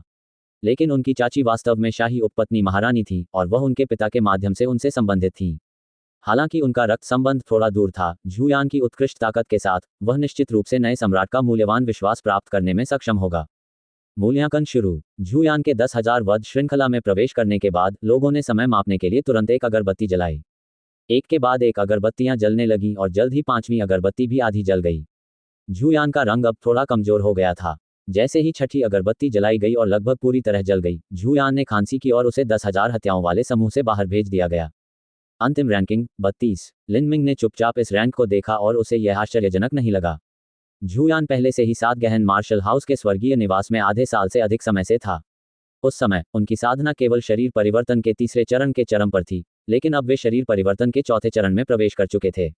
यह कोई असामान्य बात नहीं थी कि उनकी साधना में बहुत तेजी से वृद्धि हुई। 32। पिछले महीने मेरी रैंक 126 थी। लिनमिंग ने अपनी पीठ पर लटके हुए भेदक इंद्रधनुष के शाफ्ट को देखा और अनजाने में अपने होठों को चाट लिया। फिर मैं मंच पर जाऊंगा ये देखने के लिए कि मेरे और झुयान के बीच कितना अंतर है। राजकुमारों द्वारा भेजे गए कई जासूसों ने तुरंत अपने ध्वनि संचारक ताबीज जला दिए। युवराज को झुयान की स्थिति के बारे में बताया गया। आखिरकार झुयान 10वें राजकुमार के बैनर तले सेवा करने वाले महत्वपूर्ण व्यक्तियों में से एक था। मुरोंग जी ने झुयान की रैंकिंग देखी और घृणा से अपने होंठ सिकोड़ लिए। वह इस बात से संतुष्ट या खुश नहीं थी कि झुयान पिघली हुई कैंडी की तरह उसके कदमों से चिपका हुआ था। अगली बार मैं उसे धूल में मिलाकर छोड़ दूंगा, मुरोंग जी ने कुछ संतोष के साथ कहा। हाँ, तब तो तुम्हें लगन से काम करना होगा। आपकी प्रतिभा झुयान से बेहतर है। ये लगभग 5वीं कक्षा है, बाई जिंगयुन ने मुस्कुराते हुए कहा। इसका कोई मतलब नहीं है। संपूर्ण 7 गहन मार्शल हाउस में मुख्य शिष्यों की गिनती न करते हुए केवल झांग गुवानयू ही 5वीं श्रेणी की प्रतिभा है। लेकिन वह आदमी झांग गुवानयू तो एक चिकना प्लेबॉय है जिसके दिमाग में कुछ भी नहीं है। मैं उसे बहुत पसंद नहीं करता। कुआं, बहन जिंग, क्या आप लिनमिंग के बारे में चिंतित हैं? मुरोंग जी को पता चला कि बाई जिंगयुन लिनमिंग पर नजर रख रही थी। वह अब मंच पर जाने वाले हैं। उसके बारे में ऐसा कुछ भी नहीं है जिस पर ध्यान दिया जाए। उसकी प्रतिभा सीमित है, उसे बस किस्मत का साथ मिला और उसने कुछ बहुमूल्य सामग्री खा और इसी कारण वह आज इतनी ताकतवर है। बाई जिंगयुन ने अपना सिर हिलाया और कहा, भाग्य भी एक प्रकार की ताकत है। क्या अच्छी मार्शल प्रतिभा के साथ पैदा होना भी एक प्रकार का भाग्य नहीं है? कुलीन परिवार में जन्म लेना भी एक प्रकार का भाग्य है। इस तरह आप और मैं भी बहुत भाग्यशाली लोग माने जा सकते हैं।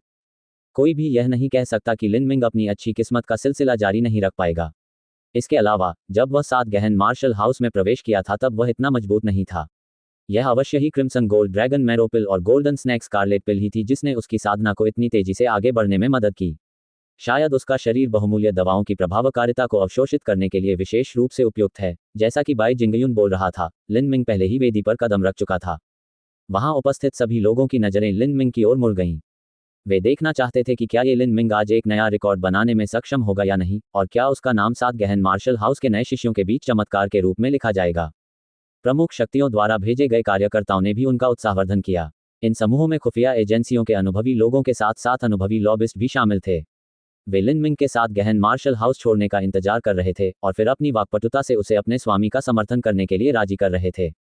10,000 हत्याओं की सरनी से प्रकाश का आवरण नीचे आ गया और लिनमिंग का पूरा शरीर चमक में नहा गया। अगले ही क्षण वह एक विशाल श्वेत दुनिया में पहुंच गया। पिछली बार की तरह उसके चारों ओर विभिन्न प्रकार के हथियार मौजूद थे। तलवार, भाला, तलवार, सब कुछ था उसमें। भाला शाफ्ट 8 फीट, भाला 8 इंच, गहरे बैंगनी लोचदार लोहे के भाले का शाफ्ट, बादल नस गढ़ा लोहे का भाला बिंदु, कुल वजन 820 जिन्स। लिनमिंग ने अपने मन में हथियार की योजना बनाई और अगले ही सेकंड में एक गहरे बैंगनी रंग का लंबा भाला, जो लगभग भेदक इंद्रधनुष के समान था, लिनमिंग के हाथ में दिखाई दिया। लिनमिंग ने लापरवाही से अपने हाथों में भाला हिलाया और गहरे बैंगनी रंग का लंबा भाला गुनगुनाने लगा। भाले की शाफ्ट से प्रवाहित होने वाली कंपन की शक्ति चट्टानों को आसानी से कुचल सकती थी। इस समय लिनमिंग के सामने 1 दर्जन प्रेत छायाएं प्रकट हुईं। इन प्रेतों में मार्शल कलाकार और क्रूर जानवर शामिल थे। उनकी अधिकांश शक्ति शारीरिक परिवर्तन के दूसरे चरण से लेकर तीसरे चरण तक थी। यहां तक कि एक व्यक्ति तो शरीर परिवर्तन के तीसरे चरण के चरम पर था। वर्तमान लिनमिंग के लिए ये प्रतिद्वंद्वी कुछ भी नहीं थे। लिनमिंग ने अपने पैर स्थिर किए और अपना रुख अपनाया। उसके दाहिने हाथ में भाला क्षैतिज रूप से पकड़ा हुआ था और उसकी कोहनी भाले के सिरे पर कसकर दबी हुई थी। अब उन्होंने जो रुख प्रदर्शित किया वह लोहे के पुल ने नदी को अवरुद्ध कर दिया जैसा था। गर्जन, दर्जन भर छायाएं एक साथ आगे की ओर दौड़ीं। ये सिर्फ प्रेत भ्रम थे, लेकिन उनमें समन्वय करने की क्षमता थी और वे लिनमिंग के चारों ओर एक अर्धवृत्त में फैल गए और फिर एक ही समय में उस पर झपट्टा मारा। सामान्यतः एक मार्शल कलाकार, भले ही वह एक मास्टर ही क्यों न हो, इतने सारे खूनी दुश्मनों से घिरे होने के कारण केवल पहले बचकर निकल सकता है और फिर भीड़ में बाईं और दाईं ओर चकमा देकर एक एक करके उन्हें हरा सकता है। क्योंकि जब तक ताकत में बहुत अधिक असमानता न हो, कोई भी सभी दिशाओं से आने वाले एक दर्जन दुश्मनों के हमलों से एक साथ निपटने में सक्षम नहीं था। हालांकि लिन मिंग के लिए वह इन सभी हमलों को पूरी तरह से नजरअंदाज करने में सक्षम था। चीखते हुए उसके बाएं हाथ ने भाले के सिरे पर थपकी दी और दाहिने हाथ ने भाले की डंडी को पकड़ लिया और अचानक उसे क्षैतिज दिशा में उछाल दिया। लंबा भाला ड्रैगन की पूंछ की तरह फड़फड़ाता था, वह 1000 की सेना को मिटा सकता था। जैसे ही भाला आगे बढ़ा, गहरे बैंगनी रंग का लंबा भाला पहले दुश्मन के शरीर पर लगा। ये प्रथम स्तर का क्रूर जानवर था। लिन मिंग की जबरदस्त ताकत के कारण जैसे ही भाले का सिर क्रूर जानवर से टकराया, भाला धनुष की तरह मुड़ गया। फिर एक चटक ध्वनि के साथ भाले का डंडा सीधा हो गया और क्रूर जानवर की रीढ़ सीधे कुचल गई। गहरे बैंगनी रंग के लंबे भाले की गति कम नहीं हुई और वह आगे बढ़कर दूसरे क्रूर जानवर के शरीर पर जा लगा। वह क्रूर जानवर 2 टुकड़ों में फट गया। इसके बाद तीसरा। लिन मिंग की ताकत 4000 जिन से अधिक थी। 820 जिन गहरे बैंगनी रंग के लंबे भाले के साथ एक ही बार में अजेय बढ़ती शक्ति समाहित थी। उस क्षण में दर्जन भर दुश्मनों में से आधे से अधिक लिन मिंग के भाले से बह गए। गर्जन। दर्जन भर प्रेतों में से केवल तीसरे शारीरिक परिवर्तन चरण के बराबर ताकत वाला क्रूर जानवर ही लिन मिंग के लंबे भाले को चकमा देने में सक्षम था। उसी क्षण वह अचानक उल्का की तरह तेजी से आगे बढ़ा और लिन मिंग की छाती पर हमला कर दिया। लिन मिंग का लंबा भाला बाहर था और उसकी सुरक्षा खुली थी। उसके पास इस दूसरे दर्जे के क्रूर जानवर के तीखे नुकीले दांतों से बचाव के लिए कोई हथियार नहीं था। जैसे ही लिन मिंग ने देखा कि ये तलवार जैसे नुकीले दांत उसकी गर्दन में घोंपा जाने के लिए आगे आ रहे हैं, लिन मिंग चिल्ला उठा। उसका दाहिना हाथ भाले को पकड़े हुए था और बायां हाथ अचानक मुट्ठी में बदल गया। शरीर फाड़ने वाली, हड्डी तोड़ने वाली मुट्ठी। पेंग। लिन मिंग की मुट्ठी उस क्रूर जानवर की छाती पर लगी और एक जोरदार दरार के साथ उस विशालकाय क्रूर जानवर का शरीर, जिसका वजन कई सौ जिन था, तुरंत अलग हो गया। लिन मिंग का पूरा शरीर खून से नहा गया था। उसके दाहिने हाथ ने अपना लंबा भाला पीछे खींच लिया। उसने अपना शरीर घुमाया और भाले को दोनों हाथों से पकड़ लिया। बादल की शिरा के गड़े हुए लोहे के भाले की नोक के अंत में अचानक एक लाल पूर्ण चंद्रमा प्रकट हुआ। हत्या चक्र। पाह पाह पाह पाह। अचानक ऐसा प्रतीत हुआ कि चमड़े की कई रक्तथैलियां हवा में फट गईं, जिससे पूरा क्षेत्र लाल रक्त से भर गया। शेष सभी शत्रु नष्ट हो गए थे।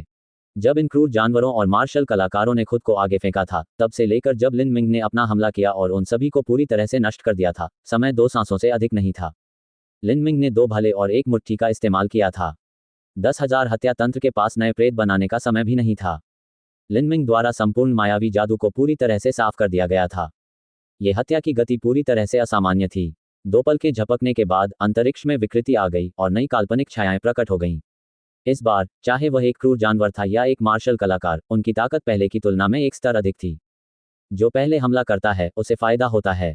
लिन मिंग ने इन प्रेतों के स्थिर होने का इंतजार भी नहीं किया और पहले ही निकटतम प्रेत की ओर गोली चला दी। बार ड्रैगन समुद्र में जाता है। गहरे बैंगनी रंग का लंबा भाला अदम्य वेग के साथ बाहर निकला।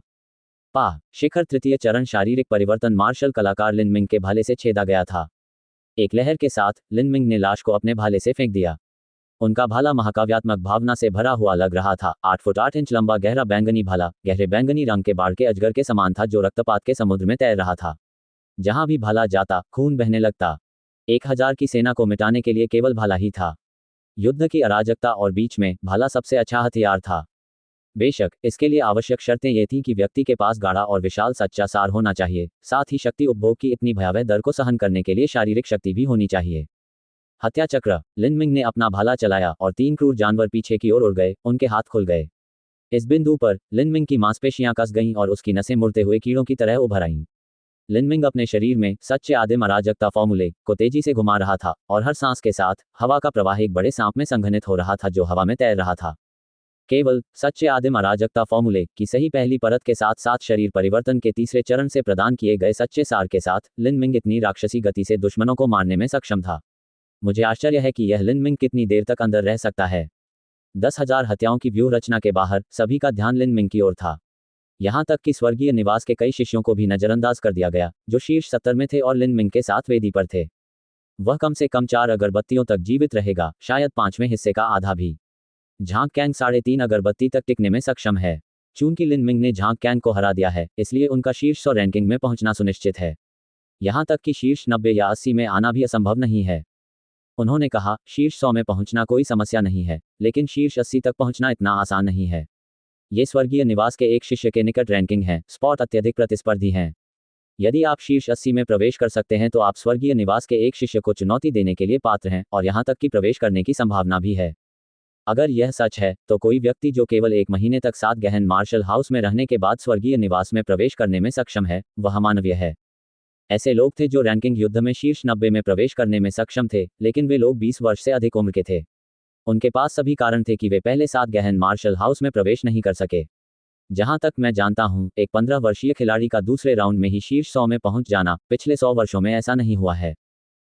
इन पिछले 10 वर्षों में केवल किन शिंगक्सुआन के पास ऐसा करने की क्षमता थी, लेकिन उसे सीधे एक मुख्य शिष्य के रूप में पदोन्नत किया गया था। इसका हमसे कोई लेना देना नहीं है। अल्पविराम। एक अगरबत्ती जल गई, फिर 2, फिर 3। जैसे ही चौथी अगरबत्ती जली, लिनमिंग का चेहरा 10,000 हत्याओं के मंच पर खून से लाल हो गया। कुछ ठीक नहीं है, बहन जिंगयुन। ऐसा लगता है कि लिनमिंग अब ज्यादा समय तक नहीं टिक पाएगा। चौथी अगरबत्ती अभी जलनी शुरू हुई है, अगर ऐसा ही चलता रहा तो वह बड़ी मुश्किल से शीर्ष 100 में पहुंच पाएगी। मुरोंगजी की दृष्टि बहुत अच्छी थी। वह पारदर्शी प्रकाश में लिनमिंग की परिस्थितियों को स्पष्ट रूप से देखने में सफल रही। लिनमिंग की सांसों में अब थोड़ी गड़बड़ी आ गई थी। ये बहुत अधिक मात्रा में सच्चे सार का सेवन करने का प्रकटीकरण था। बाई जिंगयुन ने भौहें सिकोड़ी। उन्होंने सोचा था कि लिनमिंग 5वीं अगरबत्ती जलने तक टिक पाएगा, लेकिन ऐसा नहीं लग रहा था कि यह थोड़ा अनिश्चित होगा। शायद चौथी अगरबत्ती ही उसकी सीमा होगी। लिनमिंग कमजोर हो गया था। हो सकता है कि वह शुरुआत में 10,000 किलिंग एरे में बहुत लापरवाह था और वह शुरुआत में घायल हो गया था। यदि कोई शुरुआत में ही घायल हो जाता था तो हर बार लड़ने पर उसे अधिक ताकत और ऊर्जा खर्च करनी पड़ती थी, तथा घाव से खून बहना अत्यंत घातक होता था। यदि ऐसा कुछ घटित होता है तो उनकी रैंकिंग न केवल बढ़ने में विफल हो जाएगी, बल्कि गिर जाएगी, तथा इससे उन्हें हर महीने मिलने वाले संसाधनों की मात्रा में भी कमी आएगी। 10,000 संहारक व्यूह में शामिल होने वाले मार्शल कलाकार हमेशा इस बात को ध्यान में रखते थे, तथा यथासंभव गलतियों से बचने के लिए सावधान रहते थे। इतनी जल्दी घायल न होना भी ताकत का एक पहलू है। बड़ी बहन, मुझे लगता है कि यह लिनमिंग उतना भयंकर नहीं है जितना आपने सोचा था। मुरोंगजी ने अपने होठों को दबाया और लिनमिंग पर विश्वास नहीं कर सकी। बचपन से ही उसे हमेशा यही बताया जाता रहा था कि वह एक प्रतिभाशाली शिशु है। अब जबकि उसे अपने से 2 साल छोटे किसी लड़के ने दर्शन दे दिए थे, तो स्वाभाविक रूप से उसे इतने छोटे लड़के पर संदेह था। ओह, इतना भयंकर नहीं। अच्छा, तो फिर अगर लिनमिंग की ताकत वास्तव में इतनी कम है और वह केवल 4 अगरबत्ती के समय पर जोर दे सकता है, तो मेरी छोटी बहन, जब आप 1 महीने के लिए 7 गहन मार्शल हाउस में थीं, तो आप कितने समय तक टिक पाई थीं? मुरोंग के पास कहने के लिए शब्द नहीं थे। जब उसने 7 गहन मार्शल हाउस में प्रवेश किया था, तो वह अपने पहले मूल्यांकन में शीर्ष 150 रैंकिंग तक पहुंचने में असमर्थ रही थी। दूसरी बार वह शीर्ष 140 तक नहीं पहुंच पाई थी। उसका प्रदर्शन लिनमिंग से बहुत पीछे था। उसने बस अपनी थोड़ी घुमाई और मूल्यांकन की ओर देखा, ऐसा दिखावा किया जैसे उसने सुना ही नहीं। सच्चाई ये थी कि रैंकिंग स्टोन पर मार्शल हाउस के शिष्य की सबसे बड़ी प्रगति का समय स्कूल अवधि के अंत के दौरान था। इस दौरान कई शिष्य स्नातक की उपाधि प्राप्त कर लेते थे और जो गुरु आंखों में खटकते थे वे चले जाते थे। शीर्ष स्थान स्वाभाविक रूप से खाली हो जाएंगे और उनके स्थान पर नए शिष्यों को स्थान दिया जाएगा। इसलिए भले ही 7 गहन मार्शल हाउस के शिष्यों की ताकत निराशाजनक हो, लेकिन मार्शल हाउस में वे जितने लंबे समय तक रहेंगे उनकी रैंकिंग उतनी ही ऊपर उठ जाएगी। मुरोंगजी को इतनी बचकानी हरकतें करते देख बाई जिंगयुन मुस्कुराए और मामले को आगे नहीं बढ़ाया। भले ही लिनमिंग केवल 4 अगरबत्ती तक ही टिक सके और शीर्ष 100 तक पहुंच सके, फिर भी यह गर्व करने लायक परिणाम था। 7 गहन मार्शल हाउस में इस स्तर तक पहुंचने वाले राक्षसी प्रतिभाओं की संख्या एक हाथ पर गिनी जा सकती है। अल्पविराम। बड़े भाई, ऐसा लगता है कि लिनमिंग ज्यादा दिन तक नहीं टिक पाएगा, ताकू ने लिंग सेन से कहा और अपनी ठोड़ी रगड़ने लगा। लेकिन समय की 4 अगरबत्तियों के साथ भी वह परिणाम भी आश्चर्यजनक है। हे, लेकिन जरूर वह भाला इस्तेमाल करता है, और केवल इतना ही नहीं, बल्कि यह एक भारी भाला है। भाले के कई उपयोग हैं। इस लिनमिंग के भाले में संभवतः बहुत ही महाकाव्य और भव्य लड़ाई शैली है। एक विशाल समूह लड़ाई में इस लड़ाई पद्धति को दुश्मनों को मारने का एक भयंकर तरीका कहा जा सकता है। हालांकि औसत व्यक्ति इसका उपयोग करने की हिम्मत नहीं करेगा, क्योंकि इसकी शक्ति बहुत जल्दी खर्च हो जाती है। यही कारण है कि आश्चर्यजनक रूप से क्रूर जनरलों के लिए भी हजारों लोगों को मारना असंभव हो जाता है। 10,000 संहारक व्यूह में भले ही वे भाले का उपयोग करते हों, वे लगातार लड़ने की हिम्मत नहीं करते थे और समय में देरी करने और अपनी ताकत को पुनः प्राप्त करने का प्रयास करते थे। दुश्मन एक के बाद एक लगातार उभरेंगे और हर बार जब वे आएंगे तो अधिक शक्तिशाली होंगे। ताकू ने एक कर्मचारी का प्रयोग किया। भाला और लाठी अलग अलग थे, लेकिन उनके तरीके समान थे।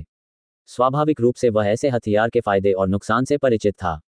चलो इंतजार करते हैं और देखते हैं कि लिनमिंग कितने समय तक टिक सकता है। अल्पविराम। 10,000 संहारक व्यूह में लिनमिंग के भाले ने तलवार चलाने वाले एक मार्शल कलाकार को पीछे की ओर उड़ा दिया। उसका चेहरा खून से लथपथ था। ऐसा लगता है जैसे मैंने हत्या में कुछ ज्यादा ही कर दिया है। लिनमिंग ने आगे देखा और एक शूरवीर उसकी ओर आ रहा था। काले बख्तरबंद योद्धा ने एक लंबी परशु पकड़ ली थी और वह पूरी तरह बख्तरबंद युद्ध घोड़े पर सवार था। उसके चेहरे पर एक प्रभावशाली भाव प्रकट हो रहा था। अस्थि फोजिंग मंच मार्शल कलाकार लिन मिंग ने पागलों की तरह अपने बैंगनी काले भाले को एक समूह में घुमाया। एक चाल से एक दुश्मन को मारने में सक्षम होना पहले से ही अत्यधिक कुशल था, लेकिन लिन मिंग वास्तव में कई को मारने में सक्षम था। यही कारण है कि जैसे ही तीसरी अगरबत्ती जलाई गई, वहां पहले से ही अस्थि निर्माण मंच के मार्शल कलाकार प्रकट हो गए। वे लिन मिंग से 2 स्तर ऊपर की साधना पर थे। लिन मिंग ने काले बख्तरबंद शूरवीर के साथ अभी कई बार लड़ाई की। ये शक्तिशाली था और अपने बख्तरबंद घोड़े पर अच्छी तरह चलता था। जब वह उस विशालकाय घोड़े पर सवार होकर उसकी ओर दौड़ा तो लिन मिंग कोई लाभ नहीं उठा सका। 7 गहन मार्शल हाउस की प्रतिभाओं के लिए आमतौर पर वे उन विरोधियों से लड़ने में सक्षम थे जो उनसे एक स्तर ऊपर थे। उदाहरण के लिए, शरीर परिवर्तन के चरम तीसरे चरण पर झांग कैंग उन लोगों से लड़ने में सक्षम था जो शरीर परिवर्तन के चरम चौथे चरण पर थे। लेकिन लिन मिंग 7 गहन मार्शल हाउस की सभी प्रतिभाओं के बावजूद अपने से एक स्तर ऊपर के लोगों से लड़ने में सक्षम था। उन्होंने झांग कैंग के खिलाफ अपने शरीर परिवर्तन के तीसरे चरण में ही जीत हासिल कर ली थी। ये काला बख्तरबंद शूरवीर प्रारंभिक अस्थि निर्माण चरण में था और लिन मिंग मुश्किल से उसके साथ बराबरी पर आ पाया था। चारों ओर इतने सारे दुश्मनों के साथ लिन मिंग इस तथ्य का फायदा उठाने में सक्षम नहीं था कि दुश्मन एक भ्रामक प्रेत था। उनके अनम्य दिमाग और कठोर हमले के पैटर्न में कई कमजोरियां थीं, लेकिन वर्तमान में इतने सारे दुश्मनों से घिरे हुए जो एक के बाद एक उभरे और अंतहीन हमला किया, लिन मिंग गंभीर खतरे में था। टकराना। जैसे ही लिन मिंग और काले बख्तरबंद शूरवीर ने फिर से वार का आदान प्रदान किया, हालांकि गहरे बैंगनी लोचदार लोहे के भाले में मजबूत बेहतर कुशनिंग गुण थे, लिन मिंग ने अभी भी अपने हाथों को सुन्नता के साथ झुंझुनी महसूस की। काले बख्तरबंद शूरवीर का घोड़ा लिन मिंग की ओर बढ़ा, लेकिन लिन मिंग पहले ही पीछे की ओर उछल चुका था और हवा में ही 1-2 बार पलटा खा चुका था। गर्जन। जब लिन मिंग बिना संतुलन के हवा में उड़ रहा था तो दूसरे स्तर के एक क्रूर जानवर ने इस क्षण का फायदा उठाया और उस पर झपट पड़ा। 2 पंजे जो चाकू की तरह तीखे थे, लिन मिंग की छाती की ओर आ रहे थे। लिन मिंग ने अपने कानों में केवल चिल्लाने की आवाज सुनी। उन्होंने गहरे बैंगनी रंग के लंबे भाले को पकड़ लिया और उसके 820 जिन वजन का उपयोग करके हवा में अपनी निष्क्रियता को रोका और खुद को संतुलित किया। उसने एक गहरी सांस ली और उसकी नाक से बह रही हवा एक लंबे सांप की तरह बह रही थी। उसने आगे बढ़ते हुए खूंखार जानवरों की ओर देखा और एक जोरदार मुक्का मारा। शरीर फाड़ने वाली, हड्डी तोड़ने वाली मुट्ठी। ओह! उस क्रूर जानवर के शरीर में पीछे से एक बड़ा छेद हो गया। छेद के पीछे से चिपचिपा मांस, रक्त और आंतरिक अंग सब बाहर उड़ गए। एक मुक्का मार, लिन मिंग क्रूर जानवरों के समूह में गिर गया। इससे पहले कि वह अपनी सांस संभाल पाता, उसके आसपास के सभी खूंखार जानवर मारे जा चुके थे। लिन मिंग क्रूर जानवरों के समूह में गिर गया। इससे पहले कि वह अपनी सांस संभाल पाता, उसके आसपास के सभी खूंखार जानवर मारे जा चुके थे। हो! एक भाला बाहर निकला और गहरे बैंगनी रंग का लंबा भाला पूर्णिमा के चांद की तरह मुड़ा हुआ था। 800 जिन भारी क्रूर जानवर को 2 टुकड़ों में विभाजित कर दिया गया और उसे उड़ा दिया गया। एक मार्शल कलाकार की उरुस्थि क्षतिग्रस्त हो गई तथा उसके सभी 5 आंतरिक अंग फट गए। हालांकि क्रूर जानवरों की संख्या बहुत अधिक थी और उनके हमले भी बहुत क्रूर थे। उनमें चालाक मार्शल कलाकार भी थे जो भूतों की तरह प्रकट होते और गायब हो जाते थे। लिन मिंग द्वारा ये भाला छोड़े जाने के बाद उसका शरीर 2 बार और घायल हो गया। एक तलवार सीधे उसके पेट में घुसा दी गई है, घाव से उसके अंग क्षतिग्रस्त हो गए हैं। यदि वह विसरा प्रशिक्षण चरण को प्राप्त नहीं कर लेता और बर्फीले तालाब में उसके सभी अंगों में सच्चा सार नहीं समा जाता, तो ये तलवार पहले ही उसकी अधिकांश युद्ध शक्ति को नष्ट कर देती। दबाव बहुत ज्यादा है। लिन मिंग का पूरा शरीर खून से लथपथ था। वहां दुश्मनों का खून था और वहां उसका खून था। गहरे बैंगनी रंग का लंबा भाला पूरी तरह लाल हो गया था और खून से भीगा हुआ था। हालांकि चून की भाले के शाफ्ट पर विशेष फिसलन रोधी उपचार किया गया था, इसलिए वह भाले को बिना किसी चिकनाई के मजबूती से पकड़ सकता था। लिन मिंग ने कुछ ही देर पहले 5 दुश्मनों का नरसंहार किया था, उसके तुरंत बाद 5 और प्रकट हो गए, जिनमें से एक अस्थि निर्माण चरण की साधना के बराबर था। अल्पविराम। ये लिन मिंग लगातार बदतर दिख रहा है। मुझे नहीं लगता कि वह चौथी अगरबत्ती से आगे टिक पाएगा, मंच के नीचे खड़े कुछ शिष्यों ने कहा। चौथी अगरबत्ती लगभग जल चुकी थी, लेकिन मंच पर लिन मिंग ने बस खांसी की थी, वह स्पष्ट रूप से घायल था। दुश्मनों के समूह के बीच में वह डटे रह सकता था, लेकिन घायल होने पर उसकी युद्ध क्षमता कम हो जाती और वह मौत से ज्यादा दूर नहीं होता। वह पहले ही उम्मीदों पर खरा नहीं उतर पाया है, लेकिन फिर भी उसे शीर्ष 100 रैंकिंग में पहुंचने में सक्षम होना चाहिए। आखिरकार वह एक नया शिष्य है। ऐसा लगता है कि 4 अगरबत्तियां ही उसकी सीमा है। लोगों की बातें पहले की अपेक्षा कम आशा और कम आश्चर्य के साथ सामने आईं। जब कोई व्यक्ति बार बार चमत्कार करता है तो उन चमत्कारों को जल्द ही हल्के में ले लिया जाता है। दूसरी ओर, यदि वह कोई चमत्कार करने में असमर्थ हो, भले ही उसका परिणाम दूसरों से कहीं बेहतर हो, तो भी उसे जय जयकार नहीं बल्कि आलोचना ही मिलेगी। उदाहरण के लिए, यदि लिंग सेन की शीर्ष नंबर 1 होने की किंवदंती टूट गई, तो दूसरों की नज़रों में उनकी स्थिति कई डिग्री तक गिर जाएगी। भले ही वह अभी भी 7 गहन मार्शल हाउस के शीर्ष मास्टरों में से एक था, उसका उज्ज्वल प्रभामंडल पहले ही खो गया होगा, और लोग उसकी पीठ पीछे बातें करेंगे, कहेंगे ये लिंग सेन इतना महान नहीं है, और इस तरह की अन्य बकवास। अगरबत्ती धीरे धीरे जलने लगी और जब आखिरी कमजोर चिंगारी अनिच्छा से राख में बदल गई तो 5वीं अगरबत्ती जलाई गई। 4 अगरबत्तियां जल गईं। इस समय 10,000 संहारक व्यूह में लिनमिंग को पहले ही 12 घाव लग चुके थे, जिनमें से 3 उसके आंतरिक अंगों पर घाव थे। लिनमिंग सौभाग्य से सांप की तरह सांस लेने में सक्षम होने की अवस्था तक पहुंच गया था, और उसके पास ट्रू प्राइमा कैस फॉर्मूला की पहली परत भी थी जो उसका समर्थन कर रही थी, अन्यथा वह पहले ही अपनी सारी युद्ध शक्ति खो चुका होता। मरना। लिनमिंग का भाला एक मार्शल कलाकार के पैर पर झपटा और फिर वह आगे बढ़ा और मार्शल कलाकार की छाती पर मुक्का मारा। सच्चे सार को बचाने के लिए उन्होंने जबरदस्त, शरीर फाड़ने वाली, हड्डी तोड़ने वाली मुट्ठी का प्रयोग नहीं किया। फिर भी 4000 जिन से अधिक शक्ति वाले एक घूंसे ने मार्शल कलाकार के हृदय के महत्वपूर्ण हिस्से पर प्रहार किया और उसकी हृदय गति रुक गई। मार्शल आर्टिस्ट की फर्श पर हिंसक रूप से ऐंठन के कारण मृत्यु हो गई। उसी समय एक भयंकर गर्जना हुई। 10,000 संहारक व्यूह की दुनिया में एक विशाल भ्रामक प्रेत प्रकट हुआ। लिनमिंग ने पलट कर देखा और देखा कि 100 फीट की दूरी पर एक भालू जैसा राक्षस खड़ा था जो 10 फीट से भी अधिक लंबा था। इस राक्षस का पूरा शरीर मोटे काले फर से ढका हुआ था और इसके विशाल शरीर को देखते हुए संभवतः इसका वजन कई हजार जिन से भी अधिक था। तीसरे स्तर का क्रूर जानवर। लिनमिंग ने गहरी सांस ली। यद्यपि यह विशालकाय काला भालू केवल एक कमजोर किस्म का तृतीय स्तरीय क्रूर जानवर था, फिर भी यह तृतीय स्तरीय क्रूर जानवर था। इसका मतलब यह था कि यह कम से कम उस मार्शल कलाकार के बराबर था जो अस्थि निर्माण के बड़े सफल चरण तक पहुंच गया था। इस तरह के क्रूर जानवर के साथ लिनमिंग अपनी वर्तमान ताकत के साथ कुछ भी नहीं कर सकता था। इतना ही नहीं, बल्कि इस जानवर के प्रकट होने का मतलब था कि बाद में और अधिक मार्शल कलाकार और क्रूर जानवर प्रकट होंगे जो कम से कम इतने खतरनाक होंगे। लिनमिंग को यह बात स्पष्ट रूप से पता थी कि उसके पास अब ज्यादा समय नहीं बचा है। उसने फिर अपना सिर घुमाया और उस काले शूरवीर को देखा जिसके साथ उसने कई राउंड तक लड़ाई की थी। उसने अपना भाला उठाया और उसकी ओर दौड़ा। सच्चा सार उसके पूरे शरीर में केंद्रित है। लिनमिंग पूरी गति से आगे दौड़ रहे घोड़े की तरह था। जैसे ही वह दौड़ा, उसके शरीर की सभी छोटी इकाइयां लय में सांस लेने लगीं। लिनमिंग का आंतरिक सच्चा सार तेजी से कंपन करने लगा। तीव्र कंपन के कारण लिनमिंग की सारी मांसपेशियां सूज गईं। उसने भाले को अपनी बांह से पकड़ रखा था जो उससे कई इंच मोटी थी, और उसकी बांह की नीली नसें उभरी हुई थीं। एक फटने की आवाज के साथ लिनमिंग के शरीर के कपड़े फटने लगे और उसके सारे कपड़े फट गए और उसके चारों ओर गिर गए। लिनमिंग का शरीर एक टूटते हुए तारे जैसा था। काले बख्तरबंद शूरवीर ने अपना फरसा हवा में ऊंचा उठाया और नीचे की ओर फट गया। ठंडे, घने परशु का सामना करते हुए लिनमिंग ने न तो चकमा दिया और न ही बच निकला। वह उस क्षण की प्रतीक्षा कर रहा था जब परशु नीचे आया और उसके दोनों पैरों में उसका वास्तविक सार केंद्रित हो गया। तीव्र सच्चे सार कंपन ने उसके नीचे की जमीन को विघटित कर दिया। उसके हर एक कदम के साथ चट्टानें टूटकर हवा में उछल रही थीं। वह अपनी गति के शिखर पर पहुंच गया था और फिर उससे भी आगे निकल गया। अपने लंबे भाले के साथ वह एक काले तीर की तरह था जो काले बख्तरबंद शूरवीर की ओर उड़ रहा था। पाह! लिनमिंग अचानक काले बख्तरबंद शूरवीर के सामने आ गया, इससे पहले कि उसका भाला पूरी तरह से नीचे आ गया था, और उसने अपना भाला आगे बढ़ा दिया। बार ड्रैगन समुद्र में जाता है। नीचे से ऊपर की ओर भाले ने घोड़े की गर्दन को छेद दिया, उसके कवच को तोड़ दिया और फिर सीधे काले कवचधारी शूरवीर की छाती में जा घुसा। भारी कंपन के कारण काले कवचधारी शूरवीर का कवच पतले कागज की तरह टूट गया। लंबे भाले की मेघशिरा जैसी लोहे की नोक काले बख्तरबंद शूरवीर की छाती में आर पार घुस गई थी। काले बख्तरबंद शूरवीर के शरीर में भयंकर शक्तिशाली कंपन भेजे गए और शूरवीर अनियंत्रित रूप से हिलने लगा।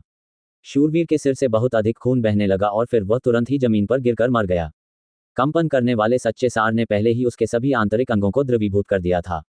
हालांकि काले बख्तरबंद शूरवीर पर उस आखिरी जानलेवा हमले के साथ लिनमिंग ने एक ही सांस में अपना सारा असली सार समाप्त कर दिया था। यहां तक कि उसकी अपनी मांसपेशियां भी सच्चे सार कंपन की तीव्रता को सहन नहीं कर सकी और उसके पूरे शरीर को भारी क्षति पहुंची। उसके लिए हिलना भी मुश्किल हो रहा था क्योंकि खतरनाक जानवरों का एक विशाल समूह हर तरफ से उस पर टूट पड़ा था। इस बिंदु पर उसकी लड़ाई समाप्त हो गई थी। अल्पविराम। 10,000 वध व्यूह की वेदी पर लिनमिंग ने खांसी निकाली। उसका चेहरा सफेद पड़ गया और उसे बाहर भेज दिया गया। वेदी पर अभी भी मूल्यांकन में 3 लोग थे। इस महीने के 10,000 किलिंग एरे निरीक्षण में भाग लेने वालों की संख्या पिछले महीने की तुलना में काफी अधिक थी। बस 4 अगरबत्तियों से थोड़ा अधिक, जितना मैंने सोचा था उससे थोड़ा बेहतर। उसकी रैंकिंग क्या है? मुरोंगजी ने मुस्कुराते हुए और हंसते हुए कहा। उसने अपनी नज़र रैंकिंग स्टोन की ओर घुमाई। रैंक 89 गुयू अभी भी वेदी पर समाप्त नहीं हुआ है। इस लिनमिंग को उससे एक कदम पहले ही हटा दिया गया था। उसका परिणाम रैंक 90 से अधिक नहीं होना चाहिए। ये परिणाम बहुत दूर नहीं होना चाहिए। लोगों में गर्मागर्म चर्चा होने लगी और उन्होंने रैंकिंग स्टोन में हुए बदलावों पर ध्यान केंद्रित करना शुरू कर दिया। झू यान इन लोगों के बीच में खड़ा था और उनकी चर्चाओं पर ध्यान नहीं दे रहा था। वह रैंकिंग स्टोन पर ध्यान केंद्रित किए हुए था और उसका चेहरा एक उदास काली झील की तरह था। राजकुमारों द्वारा भेजे गए स्काउट्स ने भी अपना ध्यान रैंकिंग स्टोन पर केंद्रित कर दिया। वे आज इसी कारण आए थे। उनमें से कुछ ने तो ध्वनि संचारक ताबीज भी तैयार कर लिया था। अधिकांश लोग 90 से 100 रैंक वाली पंक्ति को देख रहे थे, लेकिन इस बार रैंकिंग स्टोन की छठी पंक्ति में उतार चढ़ाव था। इस सरल और छोटे परिवर्तन को 7 गहन मार्शल हाउस के इतिहास में, यहां तक कि स्काई फॉर्चून किंगडम के इतिहास में भी लिखा जाना तय था। लिन मिंग 62 हे मेरे स्वर्ग। हर किसी की तीखी निगाहों के सामने नामों की पंक्ति के बीच में लिन मिंग के ये दो साधारण चरित्र बेहद चमकदार थे। 62 अपने दूसरे मूल्यांकन में वह शीर्ष 72 रैंकिंग में पहुंच गए थे। स्वर्गीय निवास में कुल 72 लोग थे। इसका मतलब यह था कि लिन मिंग की ताकत पहले से ही स्वर्गीय निवास में प्रवेश करने के लिए पर्याप्त थी। 15 वर्ष की आयु में 1 महीने के लिए 7 गहन मार्शल हाउस में प्रवेश, शरीर परिवर्तन के प्रारंभिक तीसरे चरण की साधना और उसके पास स्वर्गीय निवास में प्रवेश करने की योग्यता थी। पिछले 100 वर्षों से 3 मार्शल कलाकार ऐसे रहे हैं जो मूल्यांकन के दूसरे दौर में शीर्ष 100 में शामिल हुए हैं। लेकिन अगर किसी ऐसे व्यक्ति की बात करें जो अपने दूसरे मूल्यांकन के दौरान स्वर्गीय निवास में प्रवेश कर सकता है, तो ऐसा कोई व्यक्ति कभी अस्तित्व में नहीं था। उपस्थित सभी शिष्य और राजकुमारों द्वारा भेजे गए स्काउट रैंकिंग स्टोन को विस्फारित आंखों से देख रहे थे। मुरोंग जी ने अविश्वास में अपना मुंह ढक लिया।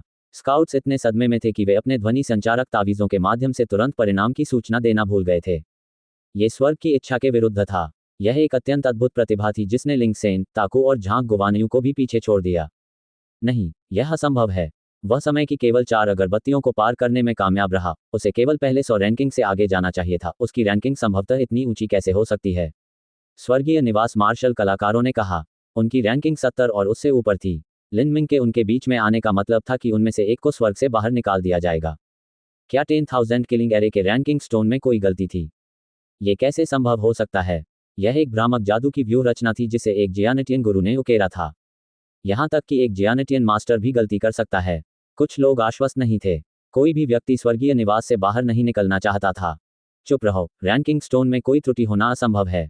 लिन मिंग केवल 4 अगरबत्ती के समय में शीर्ष 72 में जगह बना सका, क्योंकि जिस गति से उसने 10,000 हत्याक्रम में अपने दुश्मनों को मारा वह उसके स्तर के मार्शल कलाकारों की तुलना में बहुत तेज है।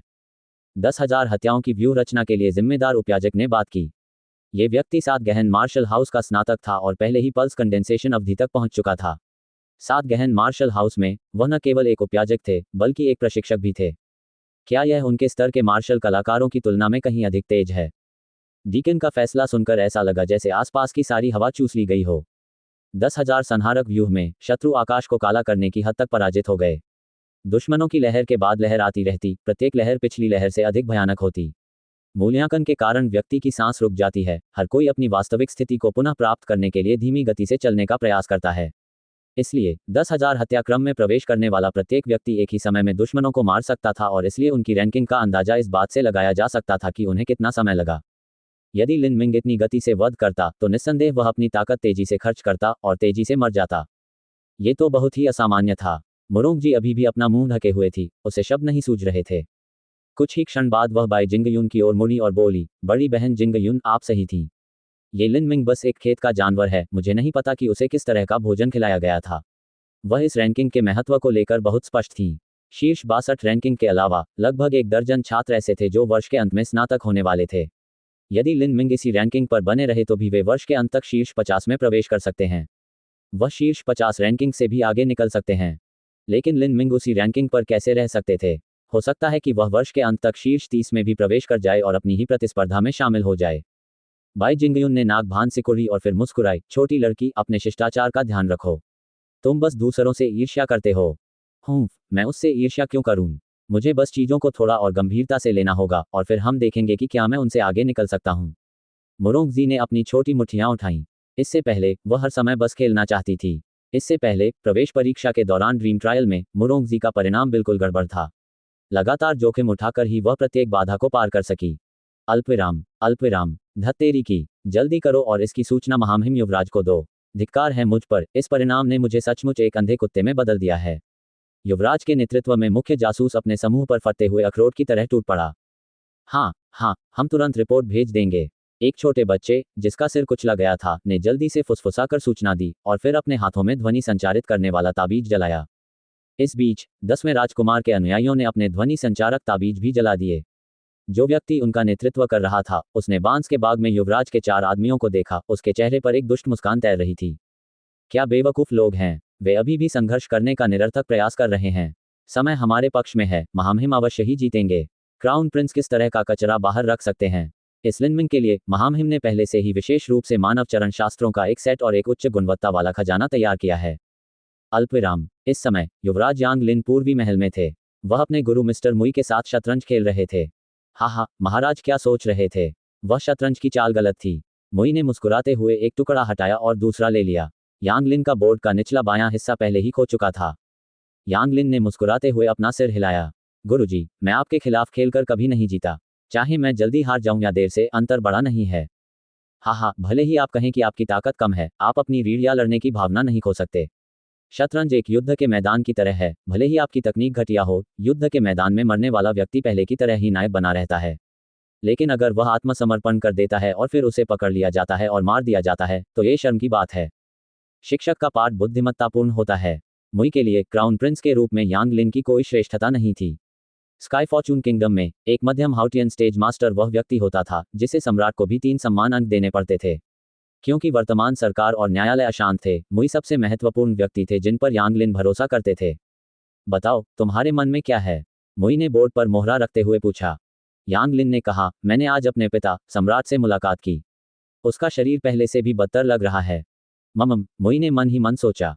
वह जानता था कि यदि यांग लिन किसी बात को लेकर चिंतित था, तो वह था बूढ़े सम्राट की बिगड़ती हालत के कारण सिंहासन परिवर्तन। उसके पास बहुत अधिक सेना नहीं थी और अब उसे अन्य राजकुमारों की शक्ति और ताकत पर भी विचार करना था। 10वां राजकुमार, बादल राजकुमार, महत्वाकांक्षी था। वह संभवतः केवल राजकुमार ही बने रहने को तैयार नहीं था। लेकिन अगर दरबार में प्रभाव, उनके समर्थकों और यहां तक कि व्यक्तिगत ताकत की तुलना की जाए तो यांग लिन क्लाउड प्रिंस से बहुत दूर था। एक बार संघर्ष शुरू हो जाने पर वह विजयी नहीं हो सकता। सिंहासन के संघर्ष में एक बार कोई हार गया तो उसके भाग्य की कल्पना की जा सकती है। यांग लिन पहले से ही युवराज थे। यदि वह संघर्ष नहीं करना चाहते थे, तो भी उनके पास ऐसा करने के अलावा कोई विकल्प नहीं था। अन्यथा वह अपनी जान गंवा देगा। इसलिए इन दिनों यांग लिन का मन भारी है और वह अपना हाथ दिखाने की हिम्मत नहीं जुटा पाया है। मुई ने कहा, महाराज, मैंने अभी कहा था कि शतरंज एक युद्ध क्षेत्र की तरह है। आप अपनी रीढ़ या लड़ाकू भावना नहीं खो सकते। महाराज, यदि आप में आत्मविश्वास की कमी होगी तो आपके अधीनस्थ कर्मचारी भी चिंतित रहेंगे। आपके इन अधीनस्थों ने पहले ही आपके महामहिम का अनुसरण करने का संकल्प ले लिया है तथा अपने परिवार का जीवन उन्हें सौंप दिया है। यदि महाराज हार गए तो क्लाउड प्रिंस निश्चित रूप से कोई दया नहीं दिखाएगा तथा सरकार को पूरी तरह से साफ कर देगा। जब वह समय आएगा, मुई ने यह नहीं कहा, लेकिन सिंहासन के सभी प्राचीन परिवर्तनों में वे अक्सर नरसंहार और खून और मृत्यु की घनी गंध के साथ होते थे। उस समय स्नेह और मित्रता जैसी बातें मजाक के अलावा कुछ नहीं होती थीं। मुई ने धीरे से अपना सिर हिलाया। सच कहा जाए तो यांग लिन बहुत दयालु थे। उनका स्वभाव राज्य का मुखिया बनने के लिए उपयुक्त नहीं था। यद्यपि प्राचीन काल की आकर्षक कहानियों में अनेक परोपकारी सम्राटों के बारे में बताया गया था जिन्होंने अपने अपने देशों पर शासन किया था, किंतु परोपकारिता उनके चरित्र का केवल एक पहलू मात्र थी। उदाहरण के लिए, वे अधिकारियों को एक तरफ, आम लोगों को एक तरफ और अपने दुश्मनों को एक तरफ दिखाते थे। जब हत्या की बात आती थी तो वे न तो नर्म पड़ते थे और न ही नर्म पड़ते थे। जो लोग बहुत अधिक मित्रवत और निष्क्रिय थे, वे शासक बनने के लिए उपयुक्त नहीं थे। यांग लिन ने कहा, वर्तमान 7 गहन मार्शल हाउस रैंकिंग युद्ध में मूल्यांकन में भाग लेने वाली कुछ प्रतिभाएं प्रतीत होती हैं।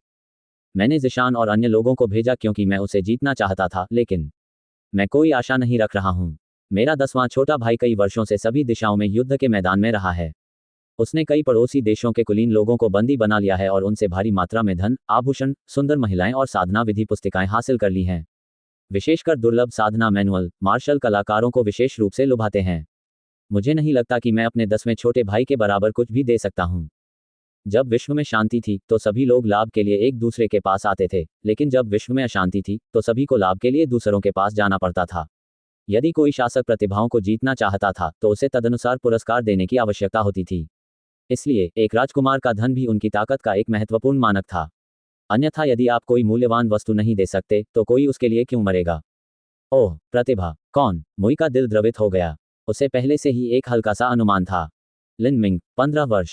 इस बार वह 7 प्रोफाउंड मार्शल हाउस में शीर्ष 100 रैंकिंग में प्रवेश कर सकते हैं। लिन मिंग, मुई मुस्कुराए। महाराज कृपया निश्चिंत रहें, लिन मिंग को 10वें राजकुमार द्वारा नहीं जीता जा सकेगा। ओह, आप ऐसा क्यों कहते हैं? छोटे भाई लिन और मैं पीढ़ियों के मित्र हैं। इसके अलावा उसकी पृष्ठभूमि थोड़ी रहस्यमय है। उसके पीछे एक दुर्जय गुरु है। वह केवल कुछ अभ्यास और अनुभवों के लिए 7 प्रोफाउंड मार्शल हाउस गए थे। भले ही क्लाउड प्रिंस कुछ अच्छी साधना पद्धति अपनाए, लेकिन ये लिन मिंग की नज़र में भी नहीं दिखाई देगी।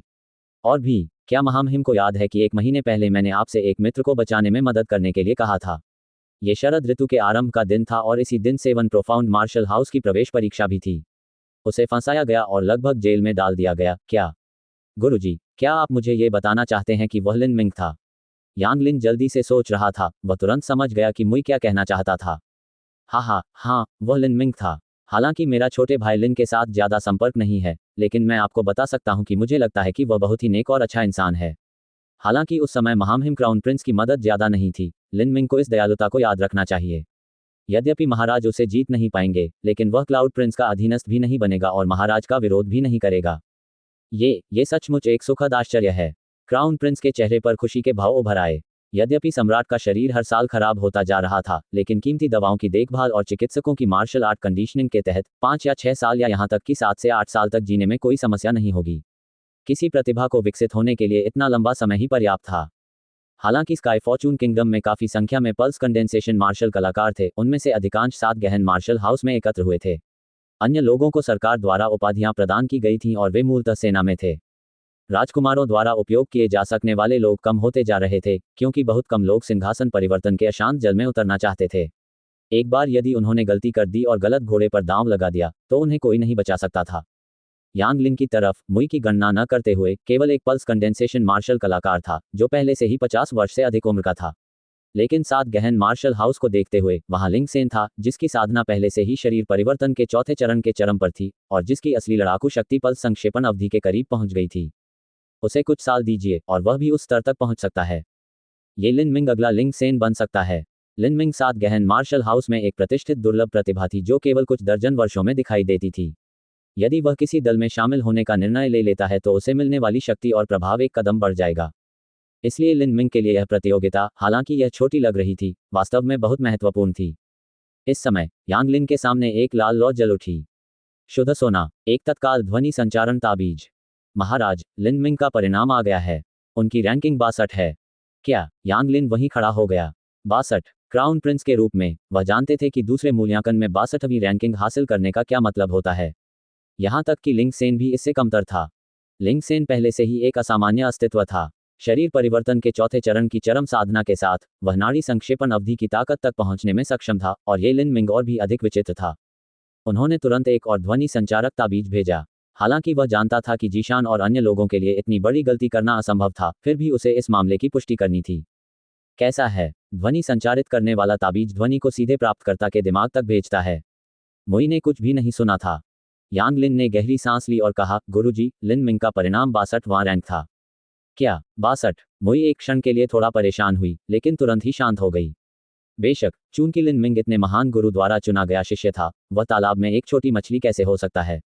लिंग सेन, ताकू और उनके जैसे अन्य लोगों को आकाश भाग्य साम्राज्य में प्रतिभाशाली माना जा सकता था, लेकिन अगर उनकी तुलना उन बड़े संप्रदायों के शिष्यों से की जाए जिन्हें सर्वोच्च गुरुओं द्वारा सिखाया गया था, तो वे कहीं अधिक बुरे थे। भले ही लिन मिंग अपने पहले मूल्यांकन में 62वें स्थान पर पहुंचने में सक्षम था, यह कोई अतिशयोक्ति नहीं होगी। मुई का मानना था कि चूंकि लिन मिंग के पीछे एक असाधारण गुरु था, तो उसके पास आश्चर्यजनक रूप से अच्छी क्षमता होनी चाहिए। भले ही लिन मिंग कुछ महीनों में लिंग सेन को हरा दे, मुई अधिक से अधिक एक क्षण के लिए आश्चर्यचकित हो जाएगी और फिर यह भी मान लेगी कि यह सामान्य बात है। अल्पविराम। यांग लिन को ध्वनि संचारित करने वाला ताबीज प्राप्त हुआ, जबकि 10वें राजकुमार को भी एक प्राप्त हुआ। 10वें राजकुमार को लिन मिंग की ताकत की ज्यादा परवाह नहीं थी, क्योंकि उसके अधीन युवराज की तुलना में कहीं अधिक स्वामी थे। उसे लिन मिंग के प्रभाव की चिंता थी। Lin Ming Sky Fortune Capital City में तूफान की आंख थे और मार्शल आर्टिस्ट स्किल में एक उभरते सितारे थे। उनकी प्रतिभा इस हद तक थी कि वह केवल 7 गहन मार्शल हाउस में हर कुछ दर्जन वर्षों में ही पाई जा सकती थी। यदि ऐसा कोई व्यक्ति उसके साथ जुड़ जाए तो निस्संदेह उसके अधीनस्थों का मनोबल काफी बढ़ जाएगा। ऐसे और भी लोग थे जो उनके साथ जुड़ने से पहले स्थिति को देखने का इंतजार कर रहे थे। यदि लिन मिंग इसमें शामिल हो जाएं तो निस्संदेह यह आसान हो जाएगा। लेकिन अब ध्वनि संचारक ताबीज से समाचार सुनने के बाद 10वें राजकुमार का रंग तुरंत बदल गया। केवल 1 महीने के लिए 7 गहन मार्शल हाउस में प्रवेश करने के लिए, और यह केवल उसका दूसरा मूल्यांकन था, और शरीर परिवर्तन के तीसरे चरण की शुरुआत में केवल साधना करने के लिए, फिर भी वह रैंकिंग स्टोन पर रैंक 62 तक पहुंचने में सक्षम था। इस रैंकिंग ने लिंग सेन को पूरी तरह से पीछे छोड़ दिया था। 7 गहन मार्शल हाउस ने 100 वर्षों में ऐसा रिकॉर्ड कभी नहीं बनाया था। यदि कोई व्यक्ति शारीरिक परिवर्तन के तीसरे चरण के शिखर के साथ साथ गहन मार्शल हाउस के स्वर्गीय निवास में आगे बढ़ने में सक्षम होता है तो उसे प्रतिभाओं में एक प्रतिभा माना जा सकता है यदि वह रैंक 70 के आसपास पहुंचने में कामयाब हो जाता है। लेकिन लिन मिंग वास्तव में रैंक 62 तक पहुंच गया था और उसकी साधना पूरी तरह से आधा कदम नीचे थी। ये सचमुच एक राक्षसी प्रतिभा थी। ये संभव था कि लिन मिंग एक ऐसा मास्टर बन जाए जो लिंग सेन से कहीं आगे निकल जाए। अन्य मार्शल कलाकारों को अपनी ओर आकर्षित करने में उनके महत्वपूर्ण प्रभाव की उपेक्षा करते हुए उनकी युद्ध क्षमता 10वें राजकुमार को झटका देने के लिए पर्याप्त थी। मत भूलिए, लिन मिंग केवल 15 वर्ष का था और उसकी साधना शारीरिक परिवर्तन के तीसरे चरण के आरंभिक चरण में थी। उसमें सुधार की बहुत गुंजाइश थी।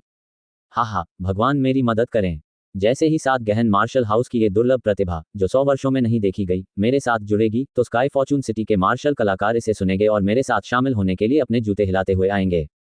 महाराज, कोई आदेश। तुरंत 50,000 सोने के सिक्के, बेहतरीन गहनों से भरे 2 बक्से, 16 वर्ष से कम उम्र की 1 दर्जन बेहतरीन कुंवारी सुंदरियां, 100 नौकर तैयार करो और उन्हें चुन्युवान माउंटेन विला में प्रतीक्षा करने के लिए कहो। इसके अलावा 500 एकड़ उपजाऊ कृषि भूमि और चुन्युवान माउंटेन विला का स्वामित्व विलेख तैयार करें। उस आदमी ने ये सुना और मन ही मन डर गया। ऐसे पुरस्कार, क्या वह वास्तविक था? ये किसके लिए था? एक विला, 50,000 स्वर्ण टेल और बेहतरीन आभूषणों से भरे 2 बक्से किसी जनरल को जीतने के लिए पर्याप्त से अधिक थे। 10वें राजकुमार को पूरा विश्वास था कि यह बात उसके पास है। वास्तव में उसके पास एक दूसरा इनाम भी था जिससे उसे सबसे अधिक आत्मविश्वास मिला। ये दुर्लभ मानव चरण पुस्तिकाओं का एक सेट था जिसे उसने एक कुलीन परिवार से लूटा था।